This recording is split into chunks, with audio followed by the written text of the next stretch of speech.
atomic gigantification was a sweeping Japan nation when along came a dude with an ultra attitude, a common rider who's the greatest kicker of Japan. And of all, man, life's too short now, baby, to not talk big now, baby. Welcome, ladies and gentlemen, back to a brand new episode of Kaiju Conversation. I'm your host, Elijah, and joining me as always, my co-host. Hello, I am Rex, and we have returned for the new year. Can you believe we already it? came back. Well, I guess this is our first new year recording. This is our first recording. recording of the new year. This is true. This is true. Two uploads were recorded in December. This is true. Recording on January 13th. So, 13th for me. I don't know about him. Oh, also 12th. For... 12th. By the time we're done recording, it'll be the 13th for me. Gotta love our recording schedule. Yeah, it's horrible. This is partly why I had to drink. I've been living on caffeine all day today. That's very healthy of you. Literally, I woke up, I didn't drink any energy drinks because last night I was having a relapse from the energy drinks I drank. Oh, Jesus. It was awful. But on my I remember way, your interesting messages to me. I don't remember those. All I remember is my arms started to grow and get longer, and everything just was really weird. But on my way you to weren't on anything else? Yeah, no, I know what that intro says, but are you sure you weren't on anything else? Yeah, I don't do drugs. I don't do sex. The Tokusatsu is where it's at. Uh-huh. Oh, yeah. God, I love this thing. But on my way to the theater tonight, what movie? I don't remember what movie I went to see tonight. Jesus, again, every time. Yeah. You this literally time I want to blame it. You literally had to walk there, and you saw it twice, didn't you? How have you? I didn't walk there.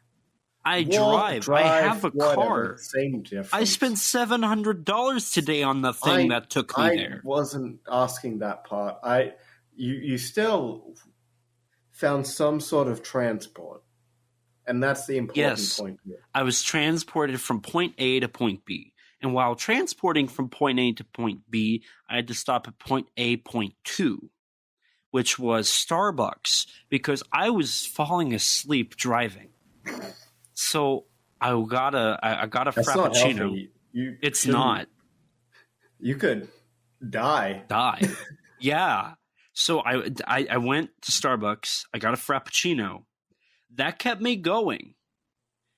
And the movie, like I said, I can't remember what the movie was, but that's probably because I nodded off to sleep 3 times tonight while watching it. For a minute or two. But yeah, you were probably snoring so loud you disrupted everyone in the cinema. No, nobody said anything. I was a little worried. Doesn't mean that no one was annoyed, or no one wasn't annoyed. This is true. But I woke back up pretty quickly all 3 times. So far as you know. Yes. Well, I do know because I know for a fact because I've seen the movie before, whatever it was. I can't remember. Jesus. But then on my way back, it's okay, I'm about to be on a podcast for 2 hours, so I need to get more caffeine. About a movie he can't even remember. Yeah. So now I'm today I'm living off of caffeine. When I crash, it'll be because the caffeine that I bought is wore off. Mm-hmm. So let's hope to God that it doesn't wear off until after this recording. It would be unfortunate if it did wear off early. Yeah, it would be, because then I'd be like, oh, guys, this is a movie. And then everybody's going to be like, this is boring. I'm done. Mm-hmm. I'll take off my 5-star. Well, it is a movie, so at least you are correct in that regard. Well, I don't go to the theater for television. I mean, some people did. Some people did. This is true. This is very true.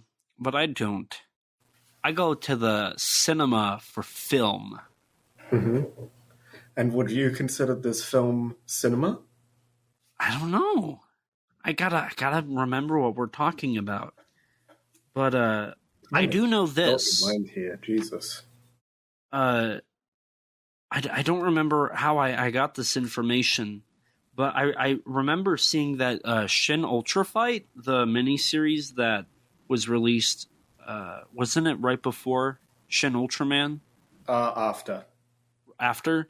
That's actually coming to Ultraman Connections, which nobody's been talking about.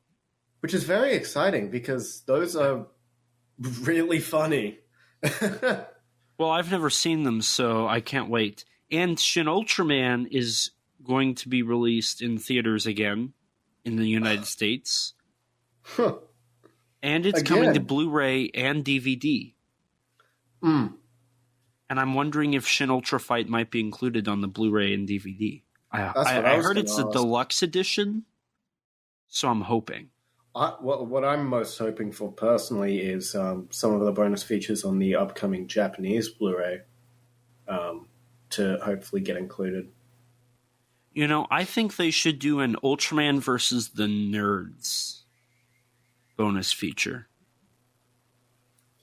And I think what they should do is just... You gotta remember, I'm not American, so I don't have the American Shin Godzilla Blu-ray. So... To me, I barely know what that is. But you haven't seen it? No. Oh, you're lucky. I don't lucky. have it. So, long story short, it should just be Cleopatra Entertainment grabbing like 3 people from like 3 levels of their business. So like somebody from marketing, somebody from the production side, and somebody from like the writing, and put them in a room. And then go grab some comic book artist. Grab Sean Nicholas. I don't know who that is, but go for it. Oh, he's like the main guy for Ultraman Connection. I thought it was Jeff Gomez. Well, he's like the one that's in all the publicity stuff. Gotcha. He was an actor in Ultraman Max. No, he's too high profile. He's too high profile. We got to get somebody like the writer for Mysteries of Ultra 7. Get him. Or just some mega fan. I don't remember their names. Just some mega fan. Just get somebody. Have him bring some Ultraman toys and have him wear an Ultraman shirt, and then have them all just repeat the same thing the mega fan says. Plus other things that they think they know but are actually not true. Oh, nice. And then, include some stills from the movie, and then just say, we love this movie, and we can't wait for everybody else to enjoy it as much as we have. That sounds like a really riveting bonus feature right there. Oh, it transcended time and space. I'm very happy to hear that. Can't wait. Yeah, I went 3 years without watching it. I don't know how I did that. I should have known better. I mean, hey, I've gone about almost 7 years without watching it, so... We got to change that. We'll locate a copy for you. No, I don't want the cover. No. You need to be showered. I already have 2 copies of Shin Godzilla. You need to be showered with this hitherto unknown information that this bonus feature will bring to you. But I feel like we've been talking too much about unrelated stuff. But do you know what we're supposed to be talking about, Rex? Jesus. Well, you see, I heard that the Shin Ultra Fight announcement was revealed. It coming to Ultraman Connection was revealed very, very recently in the cinema. In fact, it was yesterday for you. Yes, it was yesterday. I'm not crazy. I went to the movie theater yesterday. Did you go see Megan? No, I got Knock on the Cabin. I think I went to see that. That's not out yet. What was it? I don't know. I heard Shin Ultraman was coming out. That sounds familiar. Yeah, it should. We've been talking about it for the past 5-10 minutes. You know, that's funny. Because I'm pretty sure that's the movie I went to see. I feel like the movie we're going to cover today is Shin Ultraman. Yes. That was the movie that I also watched. Can you believe it or not? Yes, we are talking about 2022's Shin Ultraman, directed by Shinji Higuchi. Oh, supposedly not directed by Hideaki Anno. Yeah, which I do want to talk about that. Actually, at the beginning of my so it just got released in the States. Mm-hmm. I've seen it twice. Once last night subtitled, once tonight dubbed. I don't know how many times you've seen it, Rex. I'm going to guess 3 or 4. I think this was my 3rd time watching it. Yeah, I figured as much because, you'd watch it for the podcast, and then when it initially came out, and then when you had the ability to see it again, I figured it'd be about 3 times. 3, maybe 4. Yeah. So at the beginning of it, they included quite a few little fun things. They did a quiz. They did a quiz that was really basic. Yeah, really isn't it just like which Ultraman was not in the combination of Ultramen for Ultraman Z Gamma Future form or something like that. Yeah, it's stuff like that. Or who was the director of the Ultra Galaxy Fight trilogy? Or I wonder if it was Eiji Tsuburaya. Yeah, Shinji Higuchi and I think Tsuburaya were both on there as potential options. Yeah, Shawn Nichols and Koichi Sakamoto. Yeah. And when the first night people were like having trouble answering these, I'm like, oh my God, these are easy. Yeah, there's a good process called process of elimination. Or just be a true fan. This is true. Koichi Sakamoto does direct quite a lot. This is true. So they had that. They had... trying to think here. They had the reveal of Shin Ultra Fight coming to Ultraman Connections. They had a little promotional image for Kamen Rider Kuga, or Kamen Rider Ryuki, and Super Sentai Abba Ranger. I saw that. I was going to ask if that was from this or if that was from some other event. that was from this because Shout Factory works with Mill Creek. They have connections with Ultraman Connections. See what I did there? So funny. There's a gun.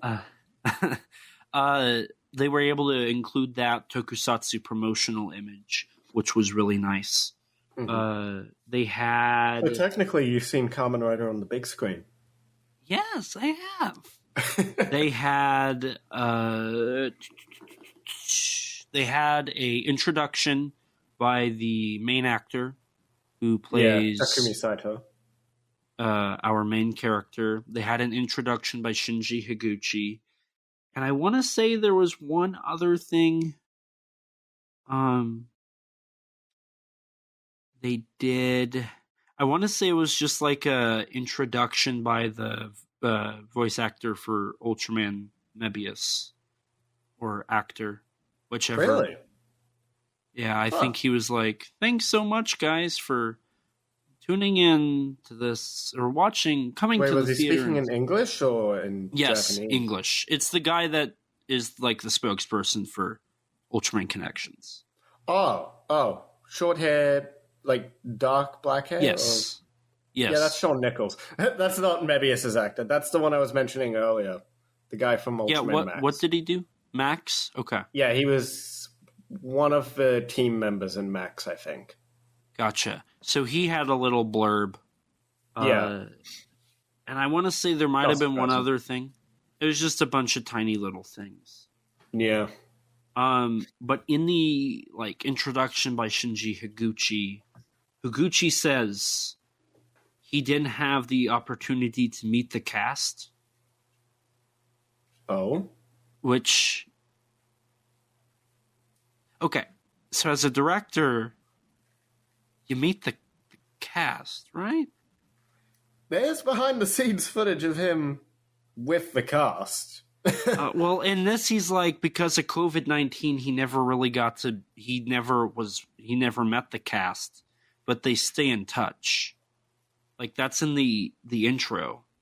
Maybe that's a mistranslation or misinterpretation of what he said, because that's something I was going to bring up a bit later, is that supposedly with the subtitles that were on this release, which were, to my understanding, these are subtitles from Super Raya Productions, and these have not changed since the original festival showings. These are the exact same subtitles, with maybe there's one little tiny spelling change in one character's name. That's it. So I've heard there's a couple lines in this movie that may not be fully translated in some of the later scenes. So there's a couple details missing.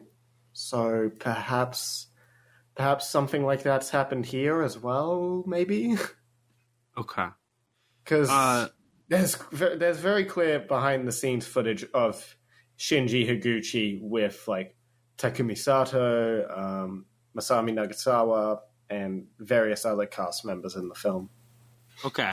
That makes it sound a little bit better. I saw that introduction twice, and I'm like... It's probably just a misinterpretation or a mistranslation. Okay, good. Mind you, I haven't seen the interview, so... Gotcha. Another thing that I found interesting was in the introduction by the main character actor. Takumi Sato? Yes. He says that Hideaki Anno met him on another film. They didn't talk. And Hideaki Anno is the one that cast him as the main character. You think that was Shin Godzilla, or...? No, it was for another film, he said. Oh, he so didn't specify. Cast him in Shin Ultraman. Film. No, he cast him in Shin Ultraman because he met him on another film. I mean, it's left vague. Yeah, that could have been Shin Godzilla. Okay. Because Takumi Sato is in Shin Godzilla very briefly. Okay. It might have been that film then. But he's Anno's the one that told Higuchi to cast me. Or Anno's the one that cast me and Higuchi went with it. And I'm producers don't really... I mean, Anno was in charge of planning too. Okay, we're just going to say Shin Ultraman was directed by Hideaki Anno. I'm just going to go out and say that. Yeah, it feels like it was ghost directed by Anno. This film, I'm sure Higuchi played more of a part in directing than, say, he did in Shin Godzilla. But Anno was definitely behind a lot of the decisions made. I have no doubts about that. Yeah, throughout this film and everything I'm reading and seeing, it feels like an Anno movie. It's Anno. He made this movie. Anno is also the one that pitched them, and I found out that I think he was supposed to direct the sequels if they ever happen. So he wants to direct the second film. In the pitch, so in the pitch at the end of the Shin Ultraman Design Works book, I believe it says that Anno wanted to direct continuation, and then the third film or series unknown. Third film or series. Mm-hmm. But we'll talk about that, I think, at the end here. Mm-hmm. So I just right off the bat, I was like, this is interesting. I am getting more and more vibes that Hideaki Anno just ghost directed this thing. Mm-hmm. Oh, I don't doubt that at all, honestly. Yeah, particularly given how close Higuchi and Anno seem to be. Mm-hmm. I mean, they first met through through a screening of Anno's Return of Ultraman short film. Really? Yeah. Shinji Higuchi, it was shown at like independent festivals, and Shinji Higuchi went to see it, and that's where he first met Anno. Interesting. And then he ended up working on Evangelion. Yeah. And they just continued being the working. namesake for Shinji in Neva.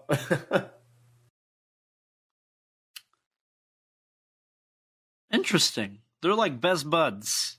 Yeah, pretty much. From the sounds of it. But speaking of best buds, they also co-directed Shin Godzilla together, as we both know. And I found it really funny. Higuchi, in an interview like 2019, 2020, Higuchi said, if you want to see Shin Godzilla 2, go watch Shin Ultraman. And some people interpreted that as, oh, they're connected.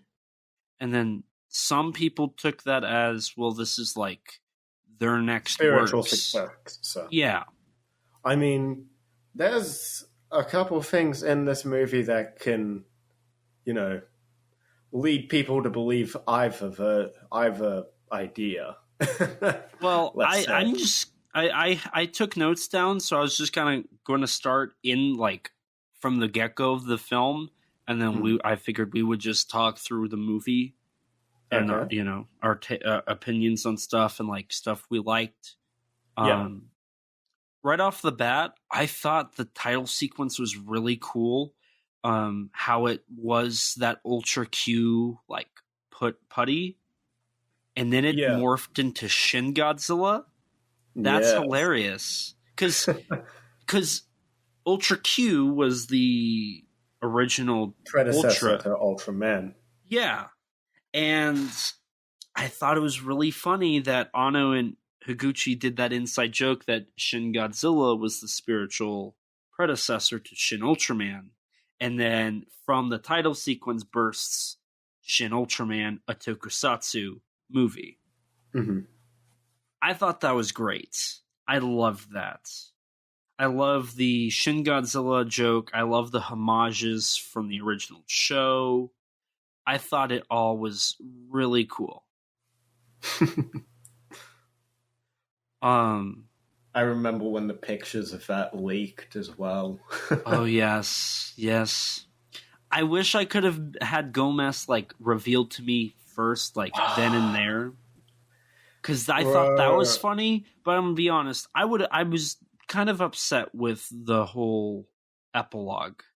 Because, and this is going to be a reoccurring thing, it just runs through it. It's not even like introducing, it's just a sprint of like kaiju appearing, kaiju dying.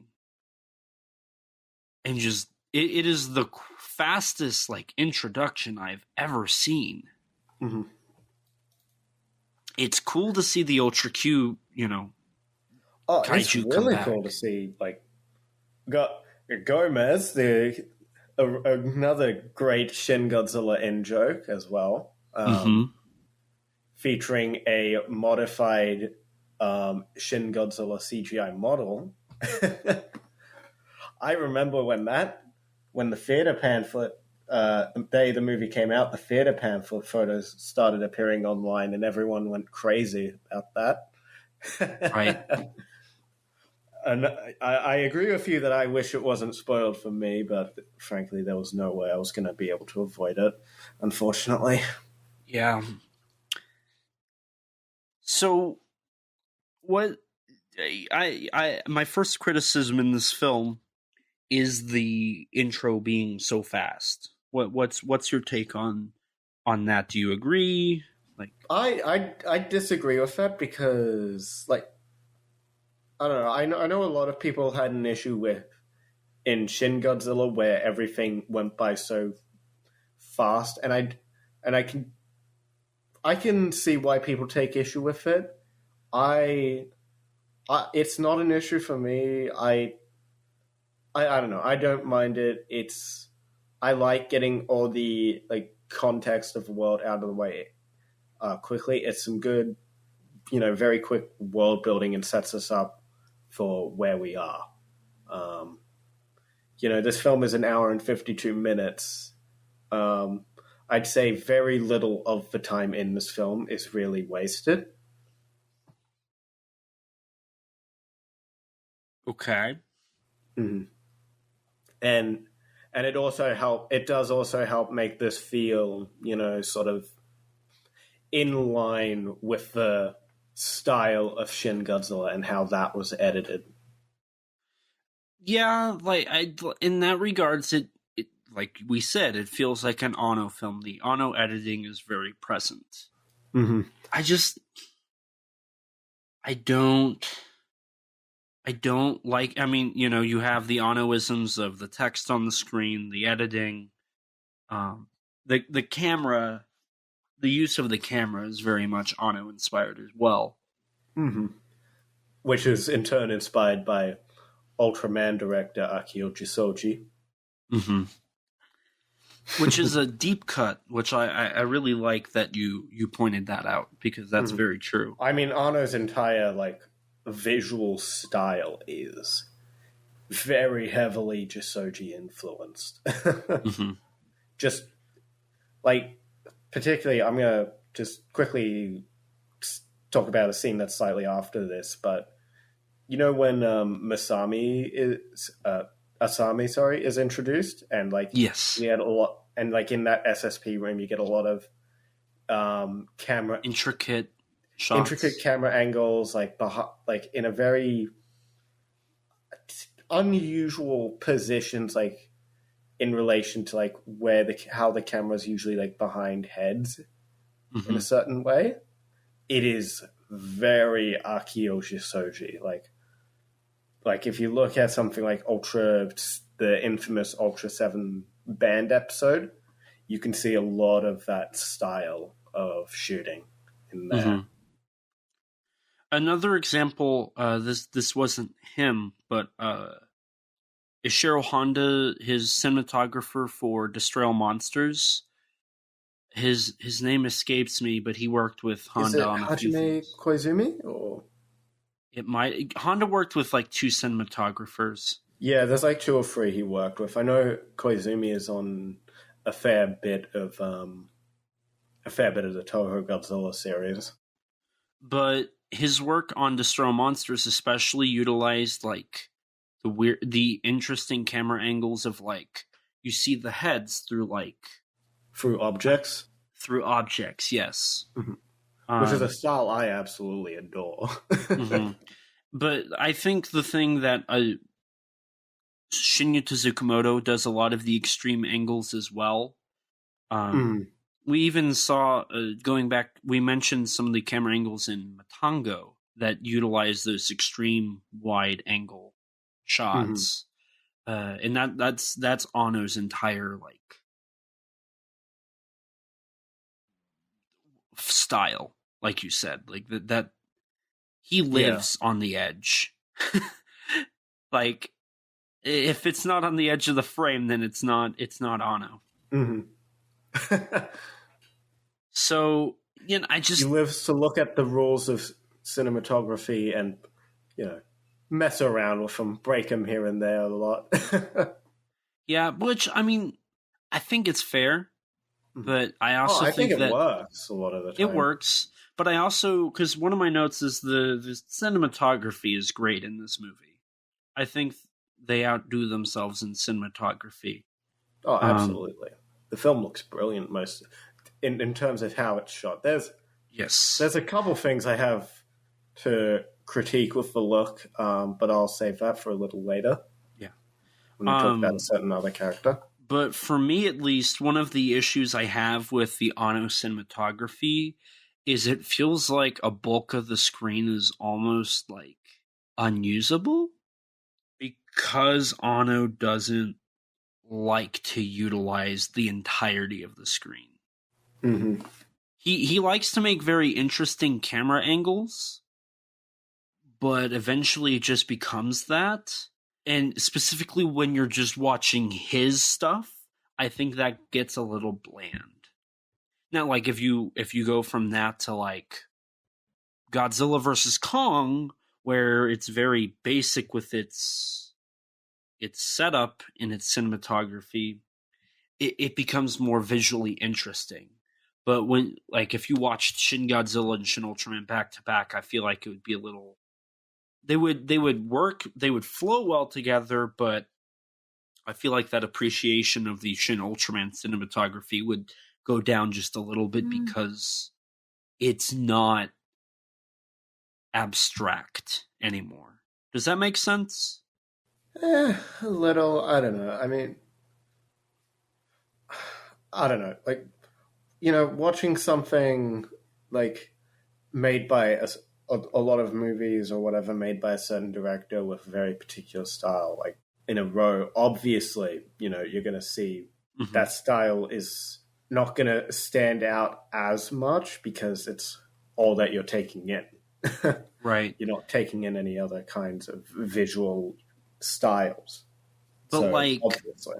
if I'm going to compare like Tetsuo the Iron Man to Tetsuo 2 Body Hammer, Tsukamoto creates a very different atmosphere and a very different setup for how his shots are composed. He has a wider range of cinematic language for his scenes. I don't know. I feel Shin Godzilla definitely has that Anno approach to cinematography, like no doubt. But I feel Shin Ultraman pushes a lot more into the forefront of how it's shot. Like, I would agree. A lot more of that, as you said, like the camera being blocked by random objects, so that the characters within the frame are only taking up like a very small proportion of the screen. Whereas in Shin Godzilla, while it does have that moment, it's those moments. They're not as prevalent, right? And I think because one of my issues with Shin Godzilla is how it does feel a little chaotic at times with some of its shots and like how dramatically different they are. I will give Shin Ultraman the benefit of it's visually cohesive and doesn't change up how it looks. So the sequence of frames throughout the film all feel the same. So it doesn't feel like I'm being thrown back and forth on directing styles, which is a good thing. I prefer not being put into this whiplash of style. Oh, if you want a whiplash of visual style, try watching Transformers 5. This is true. Where the aspect ratio changes with every shot. I don't remember seeing that, but now I don't want to see that. Every time Michael Bay switches to a different camera in that movie, the aspect ratio just decides no. Interesting. That movie is an editing nightmare as well. But that's besides the point here. Right. So, I like the cinematography. I do. Like, I don't want it to seem like I don't like it.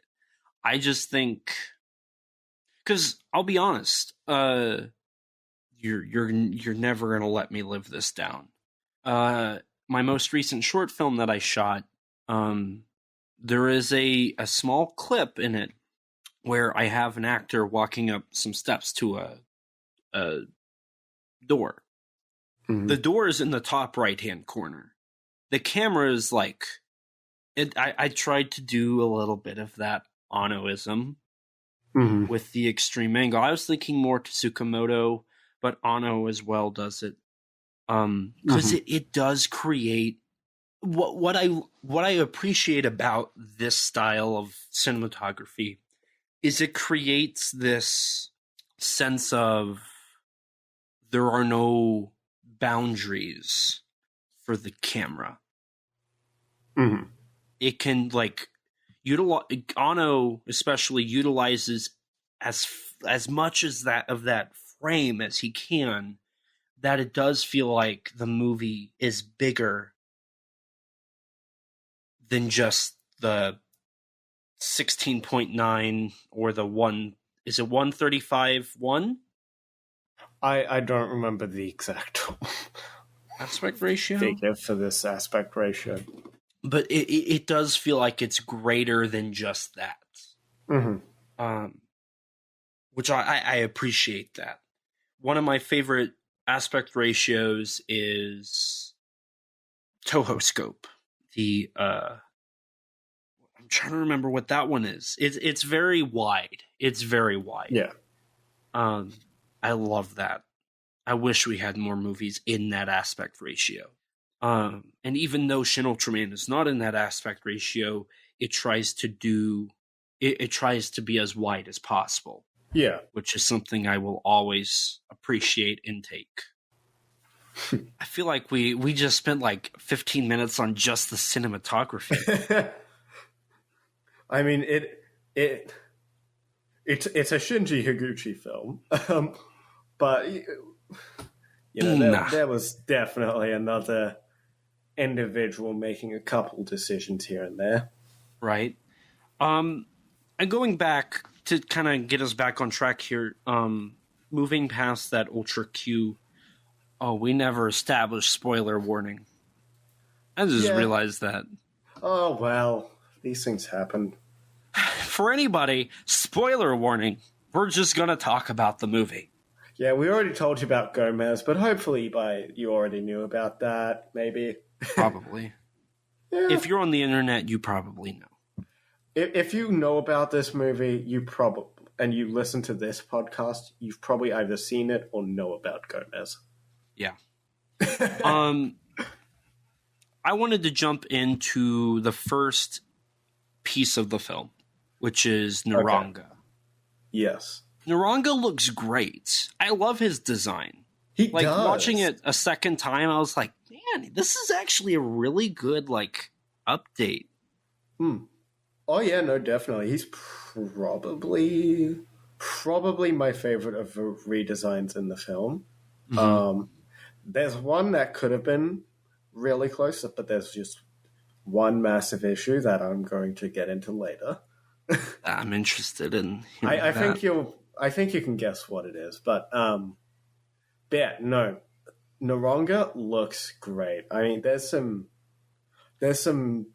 interesting ideas that they toyed with not giving him a mouth originally, with the idea being, well, if he has his horns and can consume electricity through them, then he may not need a mouth, which is an interesting concept, I guess.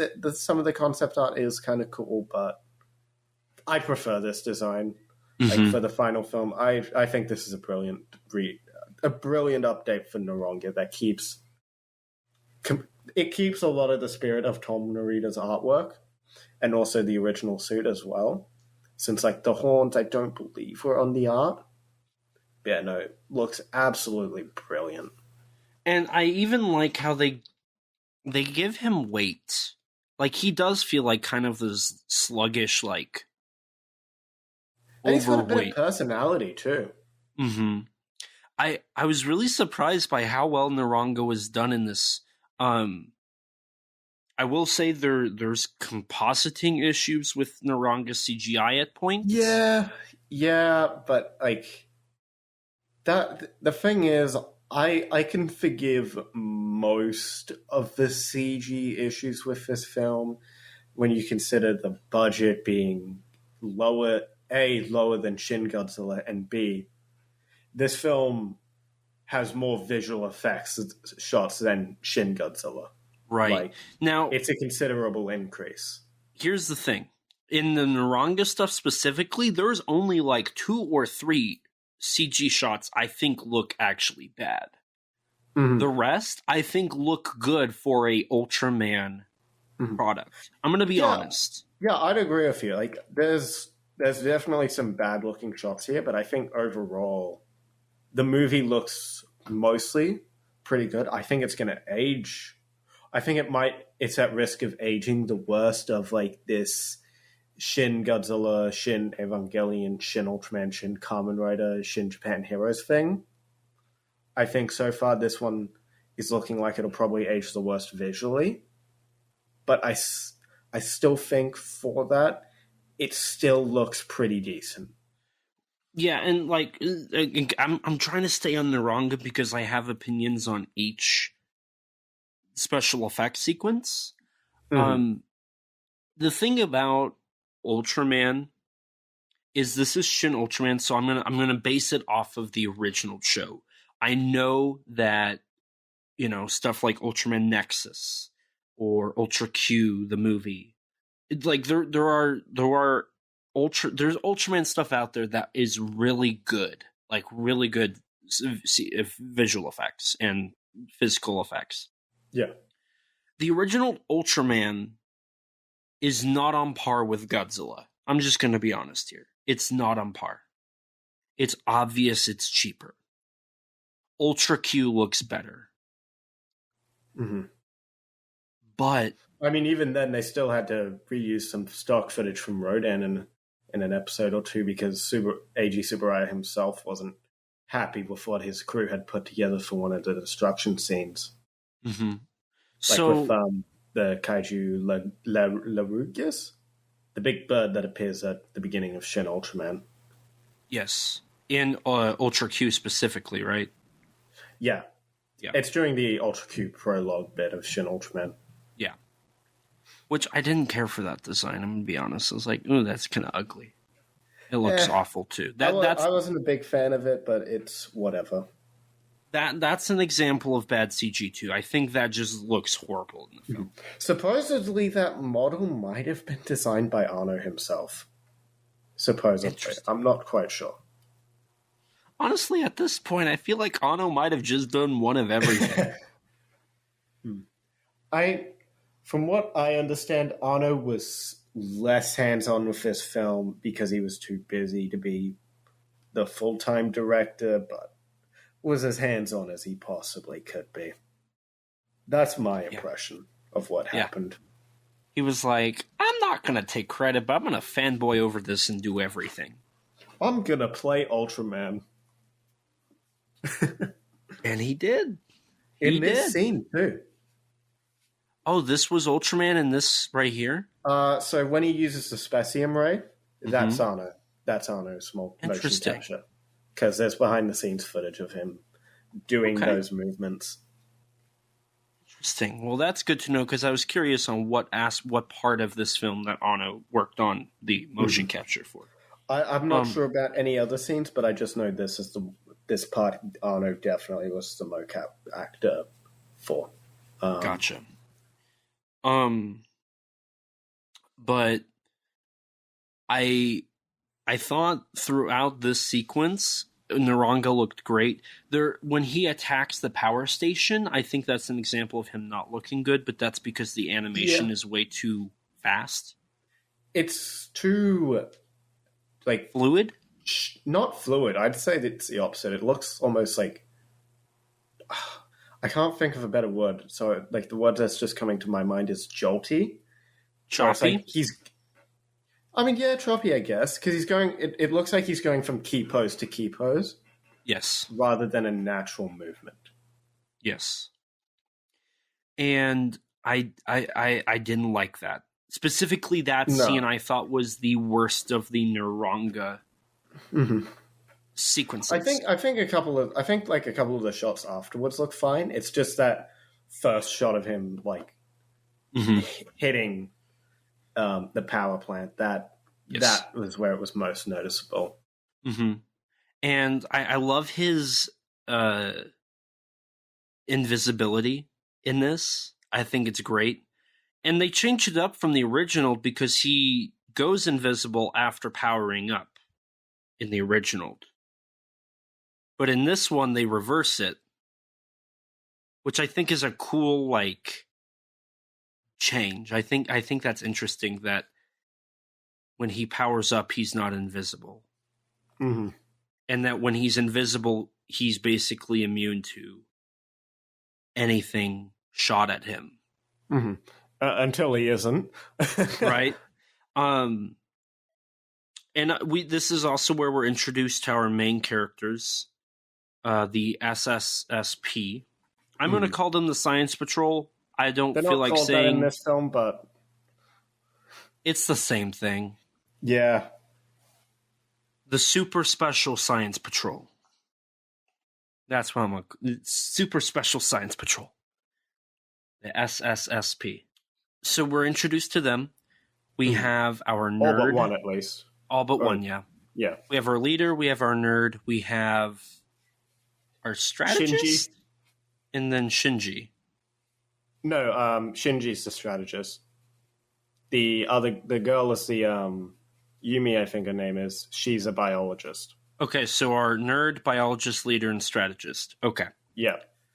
Then we have the commander, who's not on site, but he is shown through phone calls. Yes. Now, even though the actors do a great job at their characters, I don't think they're as memorable as the original. But we'll talk about that. I think as we continue to go through the film. I think that's fair. Yeah, because there's also. I would like to see more of him, honestly. Mm-hmm. So, we're kind of thrown into the situation with Naranka. They have quickly set up Kaiju are invading Japan. Establishing that this is just kind of normal at the moment, and this is relatively mundane for them. Yeah, and then that's it. Like, we're just thrown in. Naranka's here. Mm-hmm. And I think it's funny how they're like, how do they come up? Throughout the film, the script is clearly a bit more comedic.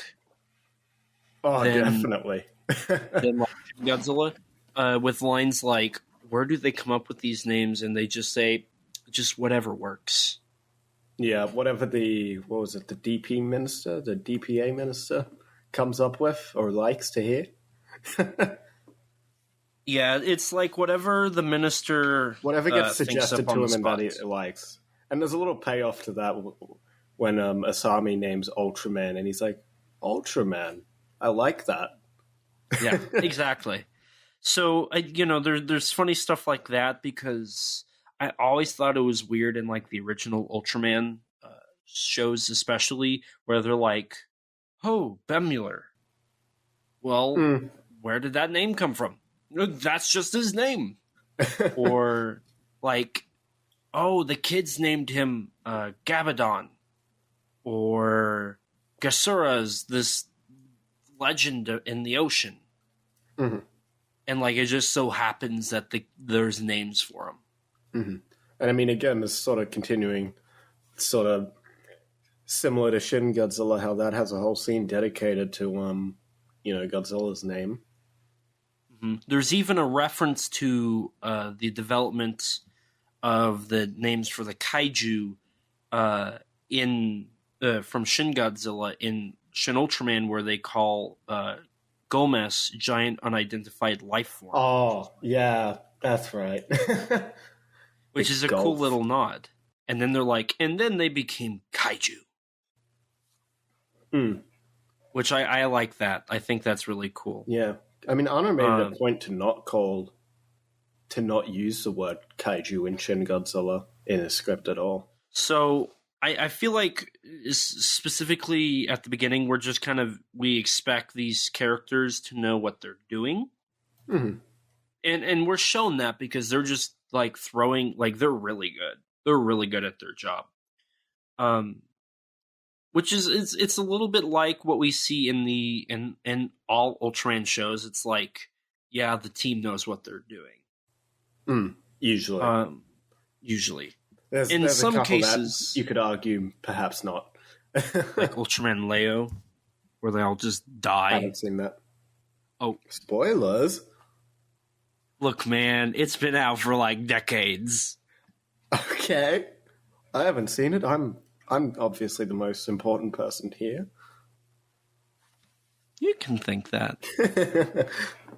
I'm a fake fan of Tokusatsu. Just a little bit of nothing. Oh, wow. You're calling me the fake fan when he hasn't even Mister, I'm the real fan, my ass. Suck it. Where were we again? I had mentioned that they know what they're doing. Yeah. Like most teams. Mm. And I think it's interesting, but then we're quickly like thrown in with Shinji, right? Shinji? Yeah. He's like, there's a kid, I'm gonna go get him. Mm-hmm. And I guess it's somewhat like Shin Hayata. I kind of wish they would have kept the name Shin. I think that's hilarious. But they didn't. Yeah. I don't know. I'm indifferent to changing the names. It's like, whatever, you know? Mm-hmm. And it does establish this as its own Ultraman, which is good. That's true. That is true. But when we get to the part... Obviously, we've got, like, Hidetoshi Nishijima, who plays, like, Captain Tamura.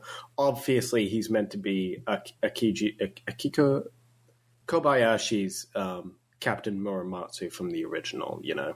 Correct. Blah, blah, blah. Masami's meant to be Fuji, Shinji, Hayata, etc., etc. Mm-hmm. Though nobody reminded me of Ide right? Or Arashi. I feel like Taki, like the nerd guy, I feel like he's meant to be Ide. Because, I mean, he even goes through a sort of similar arc to Ide. Like, with him losing hope and losing faith in, you know, humanity's ability to fight the monsters and the aliens. Mm-hmm. And then which is something that does happen with Ide in the original series, where he feels like all his inventions are useless because, you know, Ultraman can do it. They're just a small, insignificant species that can't help. This is true. But I'll agree that the resemblance is less... The inspiration from them is less obvious. Both Ide and Arashi. And I think the hardest part there was Ide is, like, iconic. Yeah. Specifically because the actor. He did. Oh, absolutely. He does an amazing job as Ide. And he has fun with it. Yeah.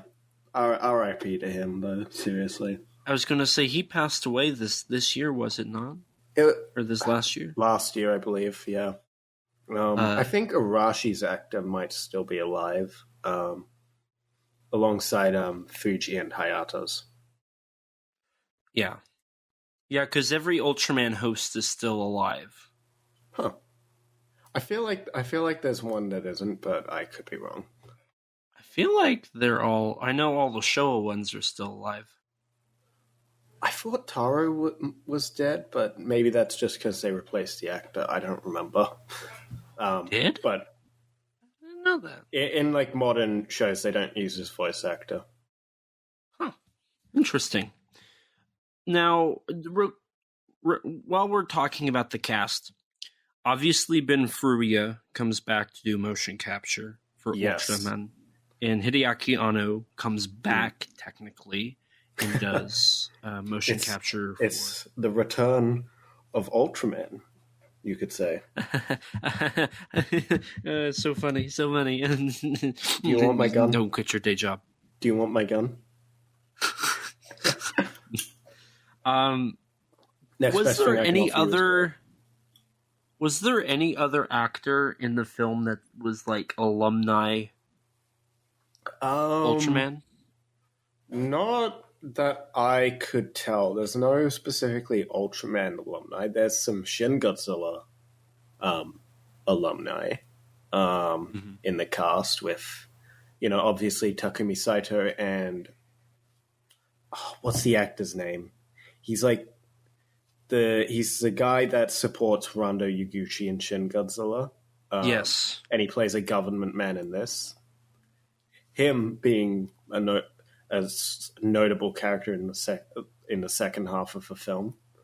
But yeah, in terms of Ultraman alumni, there is, in the crew, we have Sadao Izuka, who did optical effects. Mm-hmm. So he did Ultraman Specium Ray in the original series, as well as even up to Ultraman X in 2015. Yeah, I remember when I heard that, I was like blown away. I thought that was amazing. He's still kicking around, and yeah, they got him to do some more. They got him to do the Specium Ray for Ultraman, and I think he does a couple other effects too. Because there's a couple other ones that look like they were hand-drawn. Yes. Now, was it optical or was it computer? I don't know. I do think it's all hand-drawn, but it was probably like scanned digitally? The computer or something. Mm-hmm. It'd probably be a digital version of how it was done in the original, I suppose. Yeah. That's my guess. Because obviously they're not going to make a 35 They don't have print. the old optical printer, and even if they do, it probably isn't working. And they probably don't want to buy a new one because it's a waste of money. Yeah. Was there any other returning crew? Not that I'm aware of. They obviously used Tom Narita's art for reference. Mm-hmm. They might have had the mask designer for the original Ultraman in some involvement. I'm not sure if he was actually involved or if they just like took a lot of reference from, his work. Mm-hmm. I'm not quite sure whether he was actually involved. And obviously, I'm sure there's like effects artists that have worked on New Gen and whatnot. Probably.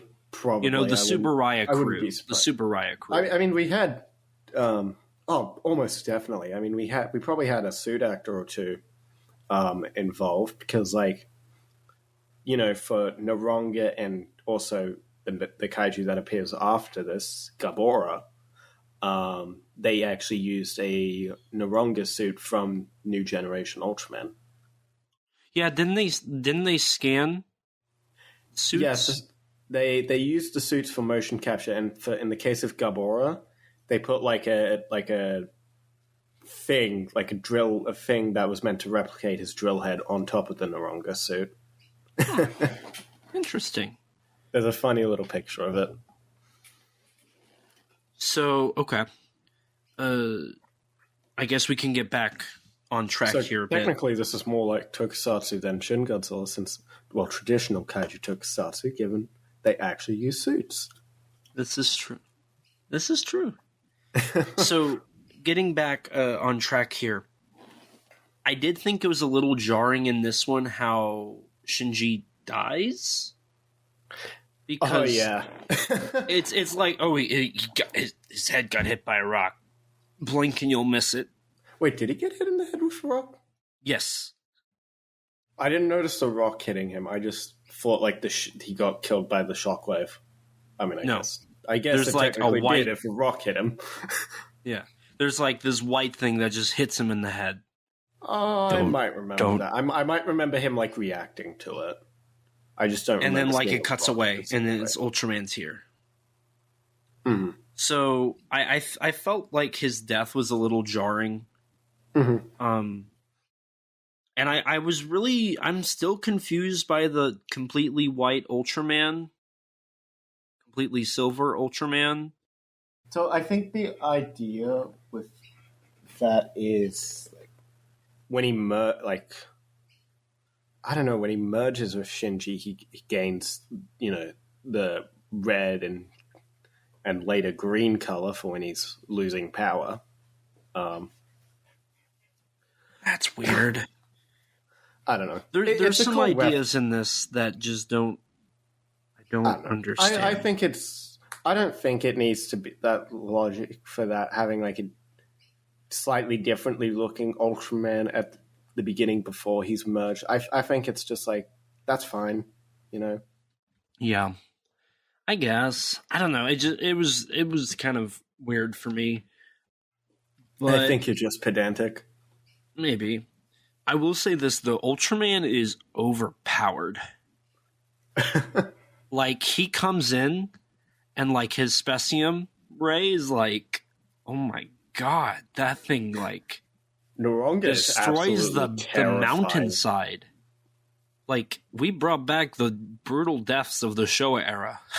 Bro, Noronga literally is terrified. Yeah, like, Noronga starts backing up and, like, disappears, and then, like, Ultraman uses his Specium Ray. And I love the detail of how the Specium Ray is going through Noronga, but the Specium Ray is so powerful, it, like, materializes Noronga.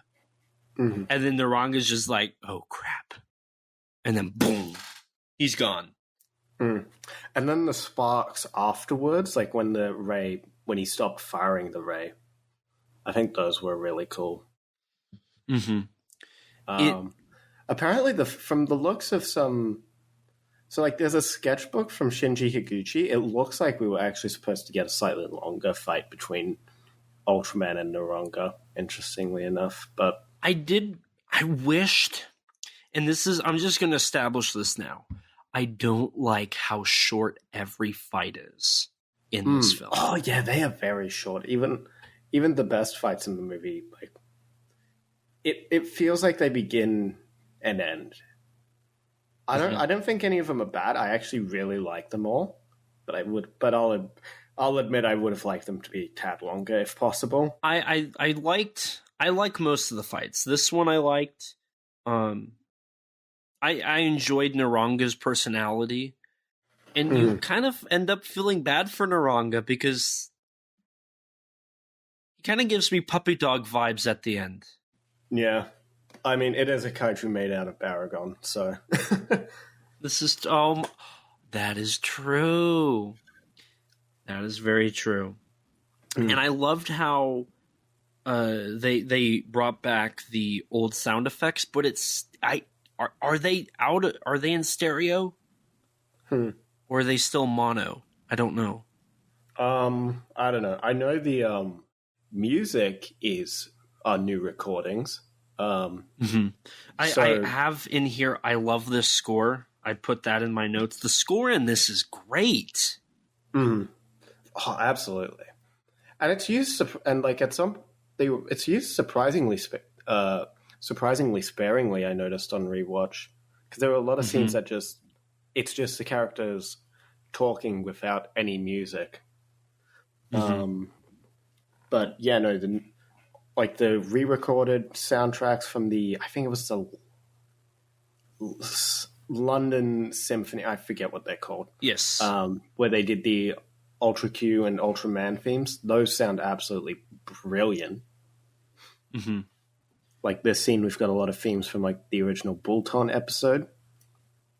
And then we had the Ultra Q theme playing at the very beginning. Yep. Which sounds amazing. Yeah, no, I was really surprised with how well the score was, and I love the sound. Unlike Shin Godzilla, I feel like the sound effects in this blend better. I want to say they're in stereo. I don't think they're mono, because it feels like they're mixed in properly. At least to me. That's how I feel they are. Unlike Shin Godzilla. I never had a problem with the Shin Godzilla ones, but it's been a while since I've seen that, admittedly. So, but yeah, no, one thing... maybe we've been giving Arno a bit too much credit. One thing that I wish wasn't a decision he made in Shin Godzilla was, as much as I love hearing those classic Ifukube score, I would have liked to hear Shinji Higuchi's renditions of them. Shiro Sagisu's renditions of them. I agree. I think it was in my opinion, it was the wrong decision to replace those with the very original tracks. Because they're all in mono. Have pointed out, they're not the greatest of audio quality. But here, and I think this is a great example. New renditions, and they sound amazing. They do. And then I love at the end. Sorry, do you want to keep talking about the music more on this part? We can bring up the music a bit more later. I just wanted to establish at the end of the Naranga fight, I love their Ultraman taking off. The flying in this film is perfect. They capture the Showa flying to a T. Oh, absolutely. And I love how he breaks the sound barrier, and you see it in the first takeoff. I thought that was really well done. That being said, I do not like a silent Ultraman. It's weird. I know a few people have had some issues with that, but honestly, I'm going to be honest, I did not notice it until people pointed it out to me. Oh my god, I was waiting for the shwa! And then he just jumped, and I'm like, what happened? I was like, disturbed. This is like, what are you doing? He has to go shwa. He doesn't make a sound. And that's horrifying. I feel like that adds a bit to the horror of Ultraman that's present in this movie. Oh yeah, this first scene doesn't make him out to necessarily be a hero. He is the imposing threat. And the fact like when you see him walking to Naranga. Yeah, it's like this he's an impending doom in this. And it just I don't. The development of Ultraman throughout this is really good because of the fact that initially Ultraman is like kind of scary. He's this silver giant you've even got the scarier face with the A-type, which is a nice touch. Yes, I agree. I agree wholeheartedly with that. Nice little bait and switch in the trailers as well. Was it different in the trailer? Yeah, because they showed the C-type, and they show him with the red. That's right. They do. That's why it looked different. Okay. And then after this, like, they start trying to figure out Ultraman. And then they just kind of jump to Gabora, if I remember correctly. They have a couple scenes.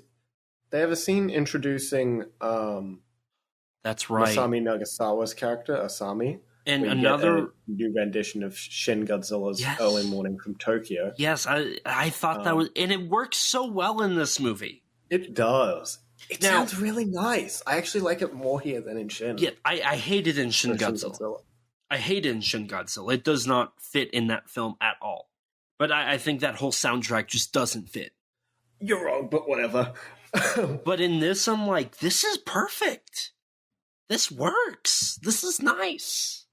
And I love the track they play afterwards, too, called Break Down the Body, which I swear, it sounds... I don't know if it actually is in Eva, but it sounds exactly like something that would play in Eva. I mean, it is Shiro Sugisu. I was going to ask, did Shiro Sugisu do the score for Shiro Sugisu's done every Eva soundtrack. So, yeah. Well, they didn't do Cruel's Angel's Thesis. Well, no, because of actual, like, I don't know which company did Cruel Angel's Thesis or Fly Me to the Moon, but whatever. It was just Cruel's Angel Thesis. It's Kino. This is true. But, yeah, because I know Shin Godzilla used, like, an instrumental version of an... It uses an... Well, yeah, there's obviously that, but it also used an instrumental version of an unused track from Eva 3.0. Oh, really? It's like around the same scene as Early Morning from Tokyo. Like there's a close-up shot of Rando Yaguchi, and there's like this sort of somber toned music. I wish I could describe the scene more thoroughly, but it's been a while. It's okay. We're not. This isn't our Shin Godzilla episode. This is true. This is very true. But yeah, no. I think these two scenes with Asami and introducing Shinji Ultraman are also very good. Very funny, too. I love it when, like, Shinji, you know, he's got this pile of books, putting up a little wall between him and his understanding of humanity. Maybe I'm reading too much into it, but whatever. And just his whole first conversation with Asami on what do I call these people around me? Mm-hmm. It's a very funny scene. And just his awkward reaction when he's looking around. Right? But I love the fact that, like, Ultraman has to understand, like, Ultraman's learning. Yeah. That's amazing. I love that idea. That's a great idea. And that's something that one of my complaints on this film is that I want this to be, I want more of this. I kind of wish this was a show just so that I could see more of this cast and, you know, more of this Shinji, more of this Asami, more of this Tamara. I'd like to see more of them because I really do enjoy the dynamics these characters have. Mm-hmm. And I think you could push it further, you know? Right. I wanted to point out I love the Higuchi nod for the Thunderbirds because he... Yeah. It's subtle and you have to be, like, in the know to get that, but I thought that was hilarious. I thought that was really cool. Yeah, you've got, what was it, Thunderbirds, what's it called? The one from Star Trek. The Enterprise. Yes. I think there's even I think there might even be like a Gotengo or something there. I don't think there is. But yeah, I love, and I love the build up to her reveal. Yes. Agami? What's her name? Asami. Yeah. I loved her reveal. Like, I don't know why they built up her reveal, but I thought it was cool that I think it works well. Yeah. And then we also get the reveal of the Ultraman or the SSSP, their phone. I was a little disappointed. Oh, yeah. I was hoping for Ghidorah. But I like the fact that it was the pennant sounds. Mm-hmm. I thought that was a nice little detail. Yeah. And also I want to point out that all of the kaiju roars for the kaiju are the originals. Yeah. Which I'm kind of surprised, but also not, because Toho did work on this film. So they're not going to sue. I mean, to be fair, like, the Varan roar used for these kaiju is still used in New Gen Ultra. So, oh, really? Yeah.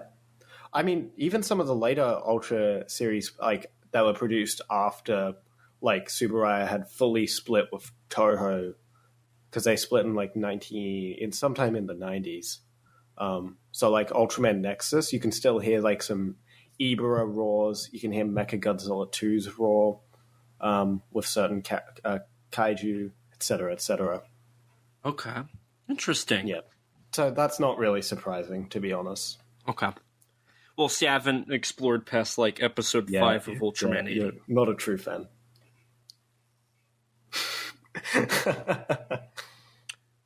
The political sentence is continuing. The political comedy I also thought was funny, because in between Naranga and Gabora, isn't the line, it must be nice to be a dominant country? I love the bit where, so in the in the Gabora fight, before Gabora has come on top of, like, onto the surface level, because he starts underground. Mm-hmm. So they bomb him with stealth bombers. And there's a joke about where the guy who, not the Captain Tamara, but the guy who actually runs the SSSP, there's a joke with him, like, telling his assistant, make sure they build the defense. Make sure they build the defense ministry, not us. And then he just smiles at him.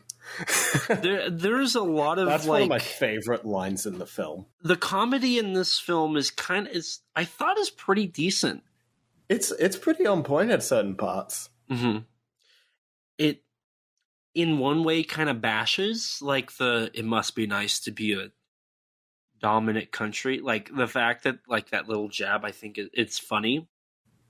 I mean, there's also some interesting wordplay with, like, Gai Seijin, which could perhaps be a bit of, and that's what the aliens are referred to in the Japanese dialogue, which could be some political commentary, perhaps on, the relationship between Japan and how it treats foreigners, and possibly xenophobia in Japan. Ultraman is xenophobic, so. That was said on a podcast, so it can be said on another one, right? That's how this works, right? I can repeat that. Oh, dear God. And I'm the exact opposite of that, dude. I've never watched Kamen Rider. I've just watched Ultraman. Yes.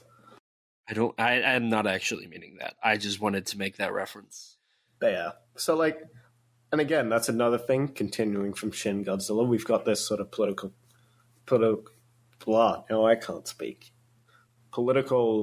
comedy, political commentary here and there.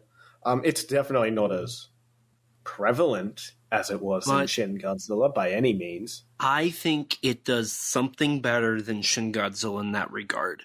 In Shin Godzilla, it's a satire on the Japanese government, right? Yeah.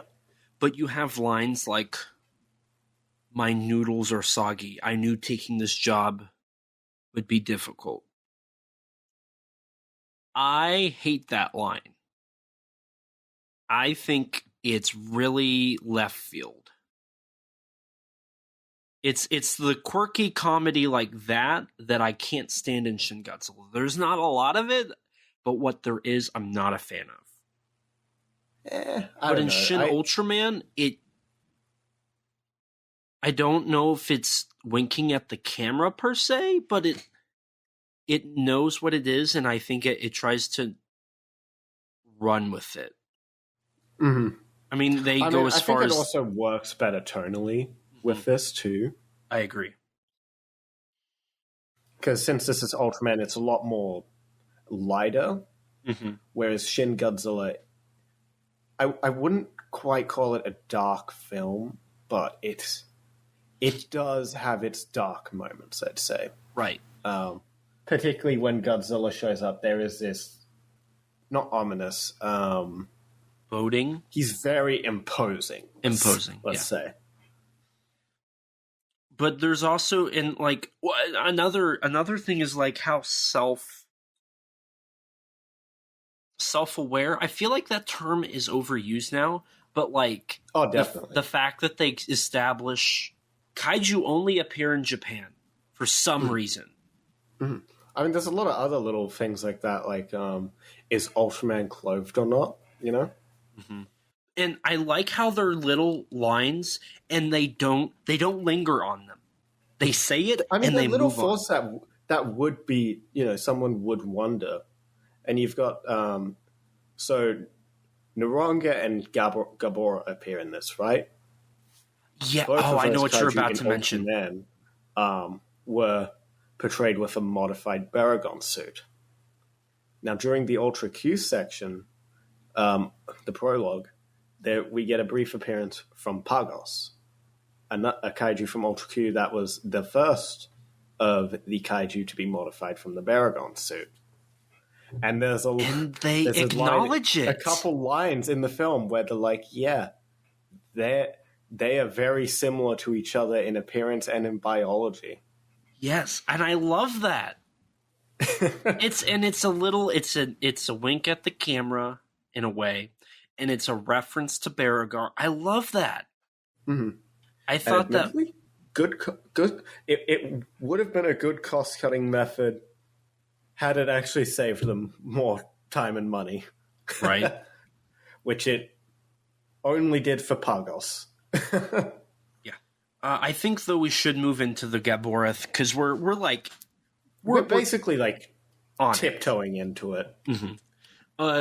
I like Gabora's redesign here, but I also think it's more anime with the extreme drill and then the tentacles. Sure. It's definitely not as faithful, I'd say, to say Tonarida's art like Noronga was. I feel like though, but also mind you, it was also a different artist who did Gabora. I want to say it was Takayuki Takea who did Gabora, and Gabora stayed relatively close to like the original design Takea did in like I think it was either 2018 or 2019 for it. Mm-hmm. So he also did a design for Noronga. That was at the stage where Noronga and Gabora were intended to look virtually the same, but have a different head. But eventually, Noronga was changed completely, and so Mahiro Maeda did a new design for Noronga, and that ended up becoming what the final one looked like. Gotcha. Now, what do you think about this? I think as the film continues, the characters that appear slowly get farther and farther away from their original counterparts. I wouldn't say you're wrong there.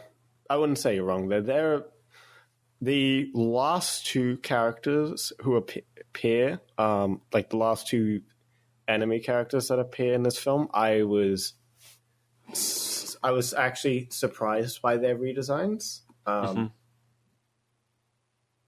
But and I don't want to dive into them just yet, but I just wanted to throw that out there and see what you would do with that statement. I'll say I do like older designs in this film. I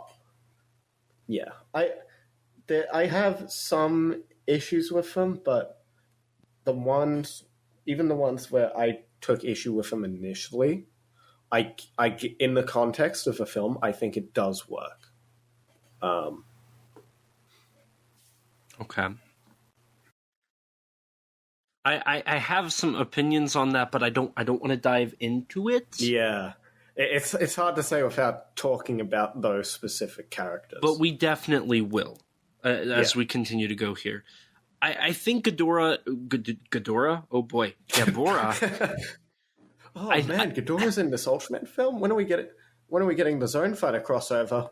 Right? I do feel like Gabora is worse than Noronga, and even in execution, because I've edited. Believe it or not, I edit stuff. I have my doubts, but sure. So I know Adobe Premiere Pro effects when I see it. And for me, upon my first watch, while watching Gabora tunnel, I could see they were using the Adobe preset for the particles. Oh yeah, him tunneling doesn't look very good. No, and like they don't composite it well at all. And no, I remember. I'll agree. The tunneling when he's underground, that does not look very good. I think it looks cool when he finally like jumps out of the ground. I think that looks awesome. Mm-hmm. And we've got the Toho King Kong roar as well. Yes, which is nice. But speaking of sound effects, I think the explosions, because when they drop the bombs from the B-2 bombers onto Gabora. Oh God. Yeah. It sounds like they just, because it was edited with Adobe, so I know it's Adobe stuff. It sounds like they just put that that explosion sound effect and then like cut it and then put the next one and then cut them short. And it just sounds like they just repeated it over and over and over. I'd have to look at it again. You honestly could be right. I'd have to look at it again to be sure. But like, at least for me, the Gabora fight started to show, I don't know if it was rushed or what, but the editing process, I think, on the effects side starts to, like, the Gabora fight to me stands out as there's two fights in this movie that I feel like the effects just don't work, and the Gabora fight's one of them. For the specifically the sound effects for the explosions, the tunneling effects for Gabora, and then the Ultraman flying kick. Oh, what? That's the best moment in the fight. It looks weird to me. It's so weird to me. bro, it's literally that moment gets the best reactions from everyone, I swear. I just remember thinking, okay, that's a little weird. And I only say that because throughout the film, we do get some of those Ultraman spinning moves, and they work better in those than in the kick. And I think it's just the animation. It almost reminds me of... I'm thinking of a superhero movie. Like Vision. Vision from the Marvel films. How Ultraman gets up and, like, you know, gets back on the ground. Except the animation's a little less fluid, and it feels like that keyframe, like point A to point B, not natural. That's kind of how I mean, I'll agree, like, the bit, like, just, like, the few seconds after the kick, where he's actually, like, landing on the ground. I'll agree that doesn't look the greatest, but I love that spinning kick. That's hilarious. I like the idea. I just feel like the execution isn't there. I don't know. I think it's one of the funniest moments in the film. And see, for me, I get it, like the funny, the comedic stuff. But for me, I'm pretentious. I'm pretentious. I want cinema. I want serious stuff. And I was talking with Nathan about this, and it goes to my whole gripe with modern kaiju, which is the idea that you can't do a kaiju film without laughing at it. Mm-hmm. I mean, here's the thing. I think I can agree with you there to an extent, but I feel like this is an Ultraman film. This is a not quite a remake, but a reimagining of the '66 show. I feel like not having comedy here. I don't feel it would capture the spirit without having some of the comedy. But I don't know if it was played as comedy in the original. I mean, there's... The human stuff, yes. And I think the human stuff works. Mm-hmm. The kaiju stuff, though... And to that, I want to point out, I haven't seen it, so I can't really comment on it, but this is what Nathan pointed out to me. If we're talking about Ultraman movies that want to take the original... but reimagine it, Ultraman the Next does not go the comedic route whatsoever. I don't know if you've seen... Oh, yeah, no. Absolutely not. It's pretty just... It plays everything pretty straight in that movie. I feel like Ultraman the Next is the antithesis to Shin Ultraman. Sure. Just from what I've heard. I wouldn't necessarily disagree there. I mean, Ultraman Nexus is very different because whereas Shin Ultraman is a collection of like different stories or different episodes, Ultraman the Next is very much like is pretty much an entirely original take on like the first episode of Ultraman, sort of. Okay. In a sense, because you've got Ultraman. And you've got your one monster, your new version of Benula, both coming from like space pods that go to Earth. One of them crashes with a pilot, etc. He becomes Ultraman, etc. Okay, I haven't seen it, so you just spoiled all of it. Oops! Hey, I haven't spoiled I haven't spoiled much. I only told you about like the first 5 minutes. Oh well, I guess we're even now, right? Yes. Okay, good. So, I don't know. I like to keep things semi-straight, which is one of my gripes with modern kaiju. So, when they try to make I would agree with you for any film other than this one, I feel. See, and I like the idea of keeping it like the lines throughout the film that the humans say that are like, that's funny. In the film, it's not funny. Mm-hmm. Like they play it serious. They're very enduring. And I think I like that. I like that a lot. So that's just kind of my take on the comedy. And I think the kick in just the Gabora fight, I think, is the worst of it. Yeah. Outside of that, I feel like they do a good job at keeping it all pretty straight.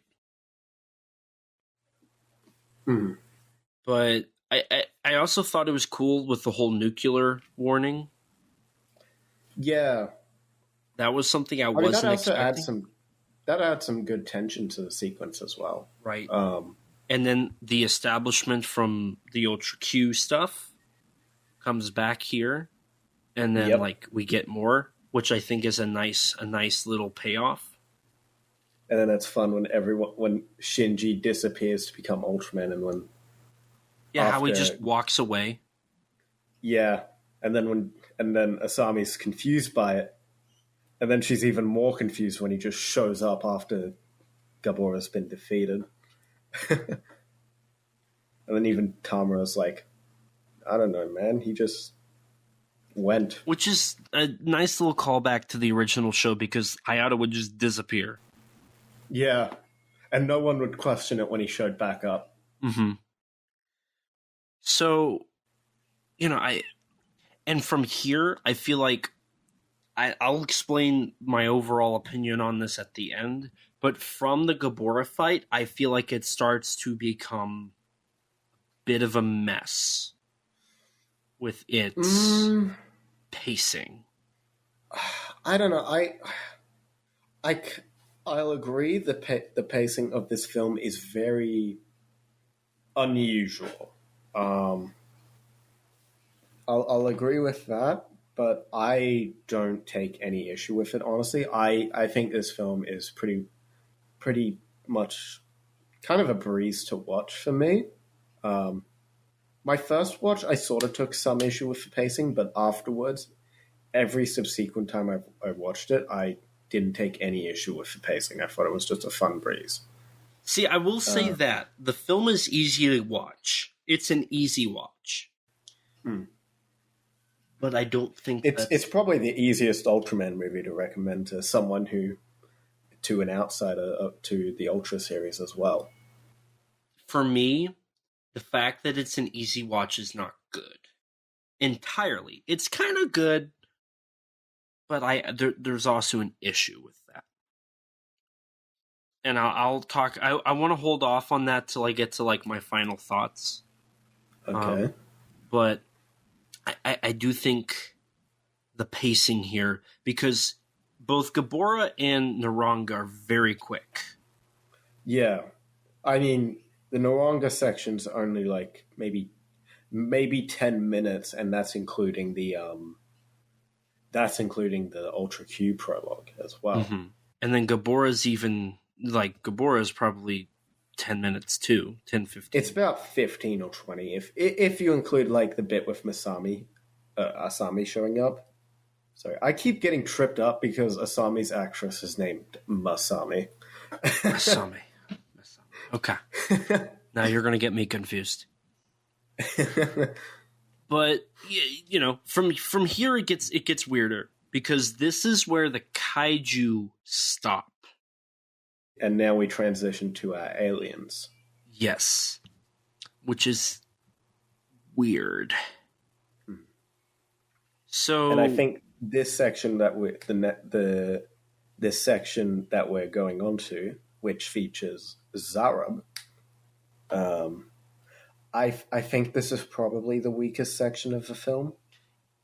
In the grand scheme of things, I feel like it's the most useless. I wouldn't say it's quite useless. I just there's some things in the writing where I'm like, okay, I see how this plays in later, but I don't get why it was done. What do you mean by that? So specifically, the main example I'm talking about with this is, so Zarab sees humanity as a pest and he wants to destroy humanity, right?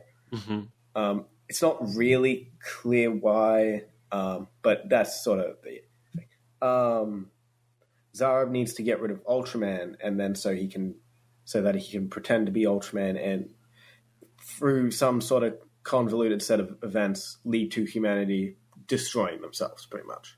Which I think is probably because of like the laws that aliens have in this universe, which is sort of established in this sequence and the next one. Could you establish what's established in this part here, just in case? So basically, the aliens, humanity is not very advanced when compared to any of the other alien life forms seen. So the aliens are limited in what they're allowed to do with humanity. They're allowed to like use biological resources, so like the more primitive creatures that are already on the planet, and they're allowed to talk with humanity and sort of lead them in directions, but they're not allowed to directly like attack humanity or, that sort of thing. Right. So I think what Zarab's doing is he's trying to manipulate humanity into destroying themselves just as a workaround for that. Mm-hmm. But like one thing I don't quite get his motivation for doing is revealing Shinji to be Ultraman. Yes, this is where I think the creative decisions get weird. Mm-hmm. Like I said, after the Gabora thing, it kind of starts to fall apart for me. And I don't think the movie falls apart. I think all these sections are good. I think the next section might even be the best. Or at least my favorite in the movie. Let me clarify real quick. When I say fall apart, I mean like, to be honest, up until this point, I feel like I've been very positive. Mm-hmm. I feel like up to this point, you would think I really like this movie. Yes. But during this section, it's where my opinion starts to degrade. Because I don't understand the reveal of Shinji as Ultraman. Mm-hmm. I don't like that. I like the idea that if anybody finds out that Shin Hayata is Ultraman, he's screwed. The same for Dan Moriboshi or Go or any of the Showa hosts, that there's that fear of like, if they reveal themselves, they're screwed. It's like a rule that they can't reveal themselves. I'm trying to remember which ones. I want to say it was Return of Ultraman, where Go had to reveal himself at the end, and because he revealed himself, he had to go back to M78. I think that might be Ace. Yes, that's Ace, because Go just got depressed and basically was like, I give up. Go just left on his own accord. But I think it is Ace. Whatever the kid's name was. Yeah. Yes, it is Ace. Yeah. I'm fine with them revealing Ultraman to, who Ultraman is to SSP cast and the rest of the world even. I just think that I don't really like how it happens in the film. I don't think it makes... Like a YouTube video that just... that Zara puts online for some reason. And like there was no camera, so it just... I mean, it's established that Zara can like manipulate cameras and stuff, so maybe he just made the video himself with his handwave ascended powers. That I'm fine with. I can suspend my disbelief enough for that. Right. Just because of like the scene earlier when we first are introduced to Zara, where he's, he completely destroys a computer and then just restores all the data. Mm-hmm. And we're used to beings being able to manifest videos out of thin air. Yeah. So that part I'm fine with. It's just I don't get why he needed to do this, Mm-hmm. It doesn't... It's there to add some drama for some later sequences, but I don't think it's a necessary bit of drama. Right.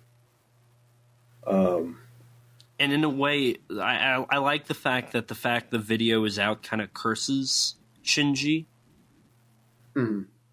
Like, because that video has been watched, they're screwed, or he's screwed specifically. Yeah. I mean, he can't go anywhere without the government knocking on his door. And, like, now he's even being threatened of, like, death. Like, he could die. Because now everybody knows who he is. Yeah. Because of the manifested video. I mean, they point guns at him, like, on multiple occasions. You know, real quick, I'm tired of playing the bits. Are you not picking up what I'm putting down? Beings manifesting videos out of thin air, cursing people that could lead to them dying. Oh.